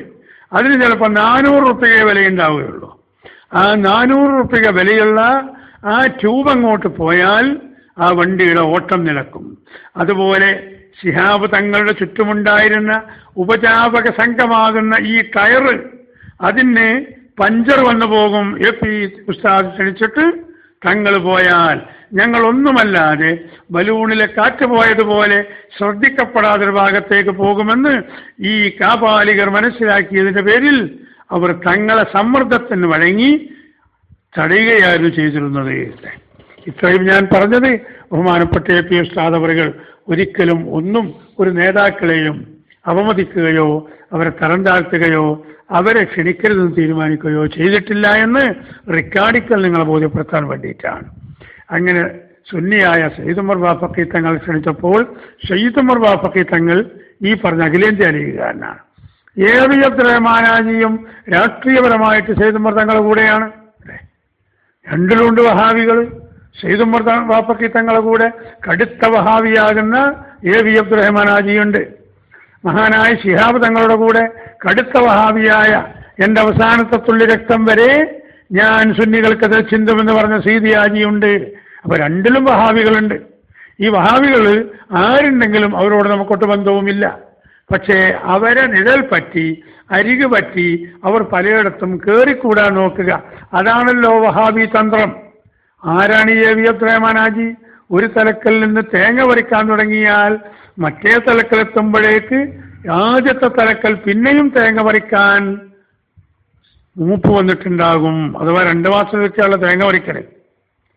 അത്രയും 2 മാസം പറിക്കാണ്ടെന്നല്ല ഞാൻ പറഞ്ഞത്. അത്രയധികം തെങ്ങും തോപ്പിന്റെ ഉടമയായ മേപ്പയൂരിലുള്ള ഏറ്റവും വലിയൊരു പണക്കാരനായ, പോരാത്തതിന് MLA പദവിയും മറ്റുമൊക്കെ ഉണ്ടായിട്ട് അങ്ങനെ സ്വാധീനമുള്ള കടുത്ത ഈ വഹാബി നേതാവ്, ആ നേതാവിനെ ശട്ടം കെട്ടി ആര്? വെറും കുബുദ്ധിയും ദുർഭാഷയും അതുപോലെ സുന്നത്ത് ജമാഅത്തിന്റെ പ്രവർത്തകർക്കും നേതാക്കൾക്കുമിടയിൽ ഛിദ്രത വളർത്തുകയും ചെയ്യുക എന്ന പ്രവർത്തനം മാത്രം ലക്ഷ്യം വെച്ചുകൊണ്ട് ഇവിടെ പ്രവർത്തിച്ചു കൊണ്ടിരിക്കുന്ന വഹാബികൾ, അവർ നദവത്തുൽ മുജാഹിദീനിൽ അന്ന് അബൂജഹലും സംഘവും യോഗം ചേർന്നതുപോലെ ഇവിടെ കേരളത്തിലുള്ള കോഴിക്കോട്ടുള്ള അവർ നദവത്തിന്റെ ഓഫീസിൽ ഇവർ യോഗം ചേർന്നുകൊണ്ട് AP അബ്ദുറഹ്മാനാജിയെ അവർ അധികാരപ്പെടുത്തി. നിങ്ങൾ എങ്ങനെയെങ്കിലും കാന്തപുരത്തിന്റെ കല്യാണപ്പന്തലിലൊന്ന് പോയി കാരണം, കല്യാണപ്പന്തലിലൊന്ന് പോയി കാരണം. അപ്പൊ അതിനുള്ള മാർഗം അവരാരാഞ്ഞ് സയ്യിദ് ഉമർ ബാഫഖി തങ്ങൾ അവർ കല്യാണത്തിന് വിളിച്ചിട്ടുണ്ടാകും. തങ്ങളെ കൂടെ ആ കാറിൽ നിങ്ങളോട് കയറിക്കോളിയും, അവിടെ എത്തുമ്പോൾ ഏതായാലും ഇപ്പോൾ ഒന്നും പറയലുണ്ടാവുമല്ലോ എന്നാണ്. ആ കുതന്ത്രം അവർ ഉപയോഗിച്ചുകൊണ്ട്, എന്നാൽ മഹാനായ സയ്യിദ് ഉമർ ബാഫഖി തങ്ങളാണെങ്കിലോ ഇതിന്റെ പിന്നിലുള്ള ചതി ബഹുമാനപ്പെട്ടവർ മനസ്സിലാക്കിയതുമില്ല. അല്ലേ, അവർ കോഴിക്കോട്ട് നിന്ന് ഇങ്ങനെ ഓരോ ലീഗാഫീസിൽ നിന്ന് ഇന്നിപ്പോൾ ഏപ്പിന്റെ കല്യാണം ഉണ്ട്, അതിന് പോകണമെന്ന് പറഞ്ഞപ്പോൾ നമുക്ക് പോകണം ഇയാളും പറയാം. അപ്പോ ഒരു പക്ഷേ സയ്യിദ് ഉമർ ബാഫഖി തങ്ങൾ തെറ്റിദ്ധരിച്ചിട്ടുണ്ടാവും, ഇയാളെയും ക്ഷണിച്ചിട്ടുണ്ടാവും. കാരണം വലിയ നേതാവാണല്ലോ, വലിയ പൈസക്കാരനാണല്ലോ. 40 കൊല്ലം മുമ്പാണെങ്കിലും ചോറിന് ബുദ്ധിമുട്ടുന്ന ആളൊന്നുമല്ല, വലിയ പണക്കാരനാണ് മൂപ്പര്. അല്ലേ, ഞാൻ ലീഗ് പിളർന്നപ്പോൾ ഞാനും അഖിലേന്ത്യാ ലീഗിൽ കുറച്ച് പ്രവർത്തിച്ചിരുന്നു. അതുകൊണ്ട് ഇയാളോടൊക്കെ നമുക്കും ബന്ധമുണ്ട്. പക്ഷെ എൻ്റെ ജീവിതത്തിൽ ഒരിക്കലും മൂപ്പർക്ക് ഞാൻ സലാം പറഞ്ഞിട്ടില്ല. ഞങ്ങൾ പലയിടത്തും പ്രസംഗിക്കാൻ ഒരുമിച്ച് കൂടിയിട്ടുണ്ട്. പോരുമ്പോഴും കണ്ടില്ല, ചെല്ലുമ്പോഴും കണ്ടില്ല, കണ്ടിട്ടും കണ്ടില്ല. ലീഗിന്റെ പല യോഗവും ഇയാളുടെ വീട്ടിൽ ചേർന്നതിന്റെ പേരിൽ നമ്മൾ അങ്ങോട്ട് യോഗത്തിന് പോയിട്ടുണ്ട്, അപ്പോഴും സലാം പറഞ്ഞിട്ടില്ല. പിന്നെ ആ ലീഗിൽ പ്രവർത്തിച്ചതിന് ഞാൻ അള്ളാഹുവിനോട് തൗബ ചെയ്തിട്ടും ഉണ്ട്. അതും കൂടി ഞാൻ നിങ്ങളെ അറിയിക്കുന്നു. അങ്ങനെ സയ്യിദ് ഉമർ ബാഫഖി തങ്ങളുടെ കാറിൽ കയറി ഇദ്ദേഹം കല്യാണത്തിന് വന്നു. അപ്പോൾ എ പി ഉസ്താദ് അവർ ഗേറ്റിന്റെ അവിടെ നിന്ന് വരുന്നവരെ സ്വീകരിക്കുകയാണ്. ഉസ്താദിന്റെ കൂടെ ഉസ്താദിനോട് നേരത്തെ ബന്ധമുള്ള ആളായിട്ട് ഞാനും അവിടെ ചെന്ന് ആദ്യം ചോറൊക്കെ തന്ന് ഞാൻ പോന്നിട്ടില്ല. ഗേറ്റിന്റെ അവിടെ ഞാനും ഉണ്ട്. എനിക്ക് പരിചയമുള്ളവർ വരുന്നുണ്ട്, അവരോട് നമ്മളും കുശലാന്വേഷണം നടത്തുന്നുണ്ട്. അതുപോലെ നേതാക്കൾ വരുന്നുണ്ട്, ആലിമീങ്ങൾ വരുന്നുണ്ട്, അവരൊക്കെ നമ്മൾ ഓരോരെ കസാലയിൽ കൊണ്ടുപോയി ഇരുത്തുന്നുണ്ട്. അങ്ങനെയൊക്കെയുള്ള സേവനത്തിന് ഞാനും ആ ഗേറ്റിന്റെ അവിടെ തന്നെ ഉണ്ട്. ആ സമയത്താണ് അവിടെ വണ്ടി വന്ന് നിർത്തി. പിന്നെ വണ്ടി അപ്പുറത്തൊരു പറമ്പിൽ പോയി പാർക്ക് ചെയ്യാണ്. ആ നിർത്തി ഇറങ്ങുമ്പോൾ തന്നെ സയ്യിദ് ഉമർ ബാഫഖി തങ്ങൾ ഉടനെ കൂടെ ഇറങ്ങുന്നു ഈ പറഞ്ഞ വഹാബി നേതാവ്. എ പി ഉസ്താദിന്റെ മുഖം അസമയത്ത് തന്നെ വിവരണമായി. അപ്പൊ തന്നെ വിവരണമായി. എന്ത് ചെയ്യണം, നമ്മൾ വീട്ടിലേക്ക് വന്നിരിക്കുകയാണ്. ഞാൻ ഒറ്റക്കുള്ള സമയത്ത്, അഥവാ കാന്തപുരം ഉസ്താദ് സ്വന്തമുള്ള സമയത്ത് വരികയാണെങ്കിൽ ഓക്കെ, ഏത് ശത്രുവും വന്നോട്ടെ. ഇതല്ല, ഇവിടെ പൊതുജനങ്ങളുടെ ഇടയിൽ സുന്നത്ത് ജമാഅത്തിന് വേണ്ടി വീരോടെ വാദിക്കുന്ന കാന്തപുരം ഉസ്താദ് ഒരു പണക്കാരനും MLA-യും രാഷ്ട്രീയ നേതാവുമായ ആളെ കല്യാണത്തിന് ക്ഷണിച്ച് സാധുക്കളെ തമ്മിൽ അടിപ്പിക്കുകയാണെന്ന് ഇവർ ഈ പറയുന്നത് പോലെ പറയുമെന്നുള്ള ബോധ്യം ബഹുമാനപ്പെട്ട കാന്തപുരം ഉസ്താദിനുണ്ട്. അതുകൊണ്ട് തന്നെ തൻ്റെ മുഖം വിവരണമായി. സയ്യിദ് ഉമർ ബാഫഖി തങ്ങളെ സ്വീകരിച്ച് TC അവിടെ കൊണ്ടുപോയി ഇരുത്തു എന്ന് പറഞ്ഞു.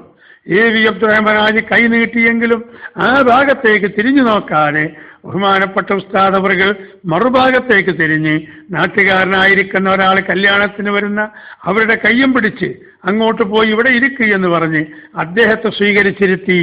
ഇളുബ്യനായ AV അബ്ദുറഹ്മാൻ ഹാജി, അന്തസ്സും അഭിമാനവും ചോർന്നുപോയ AV അബ്ദുറഹ്മാൻ ഹാജി ഒരു ഇളുബ്യച്ചിരിയോടുകൂടി സയ്യിദ് ഉമർ ബാഫഖി തങ്ങളുടെ ബാക്കിലായിട്ട് വരാന്തയിൽ കയറി അവിടെ ഇരുന്നു. എന്നാൽ അവിടെ കയറി വന്നിരുന്ന ഒരുപാട് സുന്നത്ത് ജമാഅത്തിന്റെ നേതാക്കളുണ്ടായിരുന്നു. ഇവരെ വരുന്നതിന് മുമ്പ് വന്നുപോയ അവരോടൊക്കെ എ പി ഉസ്താദ് കുശലം പറഞ്ഞ് അവർക്ക് പ്രത്യേകമായ സ്ഥലത്ത് ഭക്ഷണം കൊടുത്ത്, അതിനൊക്കെ ഉസ്താദ് തന്നെ ഈ ഗേറ്റിന്റെ അവിടെ നിന്ന് മുൻകൈയെടുക്കുമ്പോൾ ഈ സയ്യിദ് ഉമർ ബാഫഖി തങ്ങളെ സ്വീകരിക്കാൻ പോലും തങ്ങളെ ഞങ്ങൾ ഇരിക്കും 2 മിനിറ്റ് കഴിഞ്ഞ് ഭക്ഷണം കഴിക്കാം എന്നൊക്കെ ഒന്ന് മറ്റുള്ളവരോട് പറയുന്നത് പോലെ പറയാൻ പോലും ബഹുമാനപ്പെട്ട എ പി ഉസ്താദ് ഗേറ്റിന്റെ അവിടെ നിന്ന് ഒരടി അങ്ങോട്ട് പോയില്ല. ഒരടി പോയില്ല. കാരണം ഈ വഹാബി നേതാവ് ഉണ്ടായതാണ്. ഉസ്താദ് അപ്പോൾ ധരിച്ചത് ഇതിന്റെ പേരിൽ സയ്യിദ് ഉമർ ബാഫഖി തങ്ങൾ പോവുകയാണെങ്കിൽ മൂപ്പരും പോയി കോട്ടയനിലോടത്തെത്തി. കാരണം ഈ ബലാൽ മുസീബത്ത് വലിച്ചിട്ട മൂപ്പരാണല്ലോ. അങ്ങനെ ആ കയറുന്ന കയറ്റത്തിൽ തന്നെ അവിടെ 100 വളണ്ടിയർമാർ, SYSന്റെ വളണ്ടിയർമാർ ഈ കല്യാണത്തിന് വേണ്ടി ഒത്താശ ചെയ്യുന്നുണ്ട്. വെള്ളം കൊടുക്കുന്നു, ഭക്ഷണം കൊടുക്കുന്നു, പ്ലേറ്റ് വെക്കുന്നു, അതെടുക്കുന്നു, വൃത്തിയാക്കുന്നു, മേൽനോട്ടം വഹിക്കുന്നു. മഹാനായ അവേലത്ത് തങ്ങൾ ഒരു കാരണവരെ പോലെ പന്തൽ മുഴുവനും നിറഞ്ഞു നിൽക്കുന്നുണ്ട്. ബഹുമാനപ്പെട്ട അണ്ടോണ ഉസ്താദ് അവിടെ നിന്ന് കുറച്ച് ഉറക്കത്തന്നെ പറഞ്ഞു, ഏപ്പിന്റെ കല്യാണം നായി കയറി. ഏപ്പിന്റെ കല്യാണം നായി കയറി എന്ന് പറഞ്ഞാൽ എന്താ അതിന്റെ അർത്ഥം? ഭക്ഷണമൊക്കെ ഇങ്ങനെ റെഡിയാക്കി ചെമ്പിലൊക്കെ നിന്ന് ഒക്കെ ഇങ്ങനെ വിളമ്പുന്ന നിലക്ക് നായി വന്നിട്ട് അതിൻ്റെ ഇടയിൽ കൂടെ പാഞ്ഞാൽ എന്താവും? അതിൽ തെറിച്ചോ ഇതിൽ തെറിച്ചോ എന്ന് പറഞ്ഞൊരു വസുവാസായില്ലേ? അതുപോലെ ഉസുബാസ് ഉണ്ടാക്കി. വെള്ളം കൊടുക്കുന്ന പ്രവർത്തകന് കൊടുക്കുന്നില്ല, ഭക്ഷണം കൊടുക്കുന്നവൻ അത് കൊടുക്കുന്നില്ല. ഒരു മിനിറ്റ് കല്യാണ പന്തൽ സ്റ്റക്കായിപ്പോയി. എന്തേ കാരണം? ഈ വഹാബി നേതാവ് വന്ന് അവിടെ ഈ കുതന്ത്രം പ്രയോഗിച്ചതുകൊണ്ട്. മഹാനായ മർഹൂം അബേലത്ത് തങ്ങൾ സന്ദർഭത്തിൽ ഉയർന്നു. അദ്ദേഹം കുറച്ച് ശക്തിയിൽ തന്നെ, നിങ്ങളെന്താ മനസ്സിലാക്കുന്നത്? ആരെങ്കിലും കയറി വന്നെന്ന് കരുതി ഇവിടെ കല്യാണം നിർത്തണമെന്നോ? കയറുകയോ വരികയോ പോവുകയോ ചെയ്തോട്ടെ. അന്തസ്സില്ലാത്ത ഈ വലിയ മുതലാളിയും രാഷ്ട്രീയക്കാരനും നേതാവുമായ ആള് AP ഉസ്താദിന്റെ അന്നത്തെ വീട് പഴയ വീടാണ്, ഓടുമേഞ്ഞ വീടാണ്. ഒരു ചെറിയ കോലായിയാണ് അതിനുള്ളത്. ആ കോലായിലിരുന്നു കൊണ്ട് ഇദ്ദേഹം ഇത് കേൾക്കുന്നുണ്ട്. അതിന് അന്തസ്സും വേണ്ട, അഭിമാനം വേണ്ടേ? വഹാബികൾക്ക് അത് രണ്ടുമില്ലല്ലോ. നമ്മളെ നാടൻ ഭാഷയിൽ പറഞ്ഞ ഉസുറും പുളിയും മാനവും അവസാനവും സംഗതി ഒക്കെ ഒന്ന് തന്നെയാണ്. ഇതില്ലാത്തവരാണ് ഈ കൗമ്. എന്നിട്ട് സെയ്തുമർ തങ്ങളെ കൂടെ മൃഷ്ടാന്ന ഭോജനവും നടത്തി ഏമ്പക്കമിട്ട് പോകുമ്പോൾ ആ തങ്ങൾ പറഞ്ഞു, എന്നാ AP പോട്ടെ, തങ്ങളോട് ആന്ന് മാത്രം പറഞ്ഞു. ഇയാളൊന്ന് ചിരിക്കാൻ നോക്കി, AP ഉസ്താദ് മുഖം തിരിച്ചു കളഞ്ഞു. അങ്ങനെ ഇദ്ദേഹം പോയി.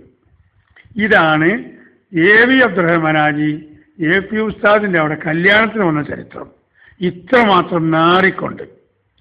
പക്ഷേ ഇവരിത് ആസൂത്രിതമായി ചെയ്തതാണല്ലോ. പിറ്റേ ദിവസം നോക്കുമ്പോൾ ഒരു പ്രചരണം തുടങ്ങി. കുറച്ചൊക്കെ നമ്മൾ സഹിച്ചു നിന്നു.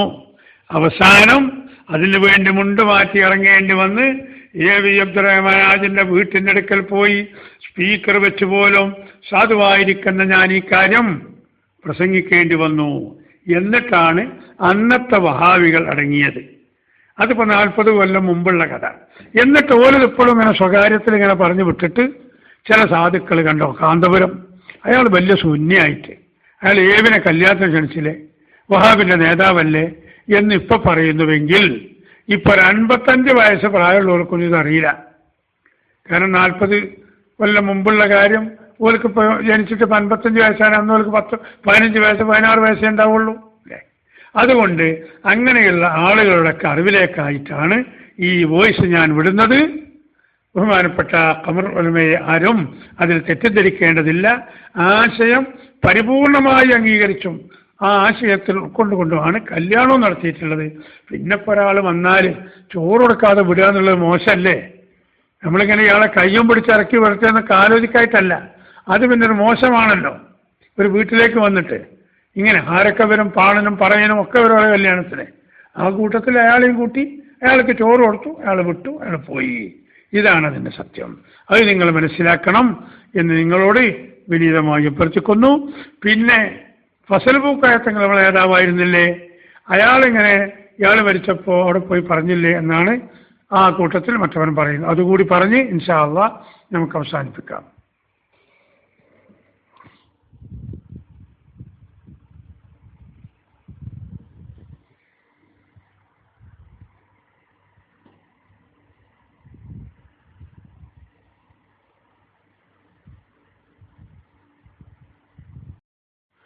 ബഹുമാനപ്പെട്ട മർഹൂം സയ്യിദ് ഫസൽ പൂക്കോയത്തങ്ങൾ ഹൈദരലി ശിഹാബ് തങ്ങളെപ്പോലെ, മുഹമ്മദ് അലി ശിഹാബ് തങ്ങളെപ്പോലെ,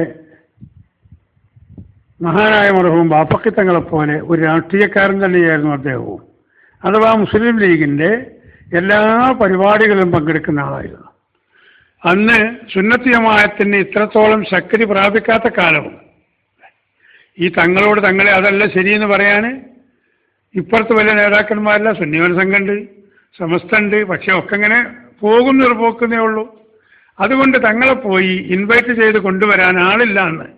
അന്നൊക്കെ തങ്ങൾ സജീവമായി ഇവനെ പ്രവർത്തിക്കുന്നത്, പോകുന്നത് രാഷ്ട്രീയക്കാർ വിളിച്ചാൽ സ്റ്റേജിൽ പോകും, തോനെയൊന്നും പ്രസംഗിക്കൂല, എന്നാലും അവിടെ ഇരുന്ന് ചിലപ്പോൾ വേർന്ന് ഒക്കെ തിരിച്ചു പോരും.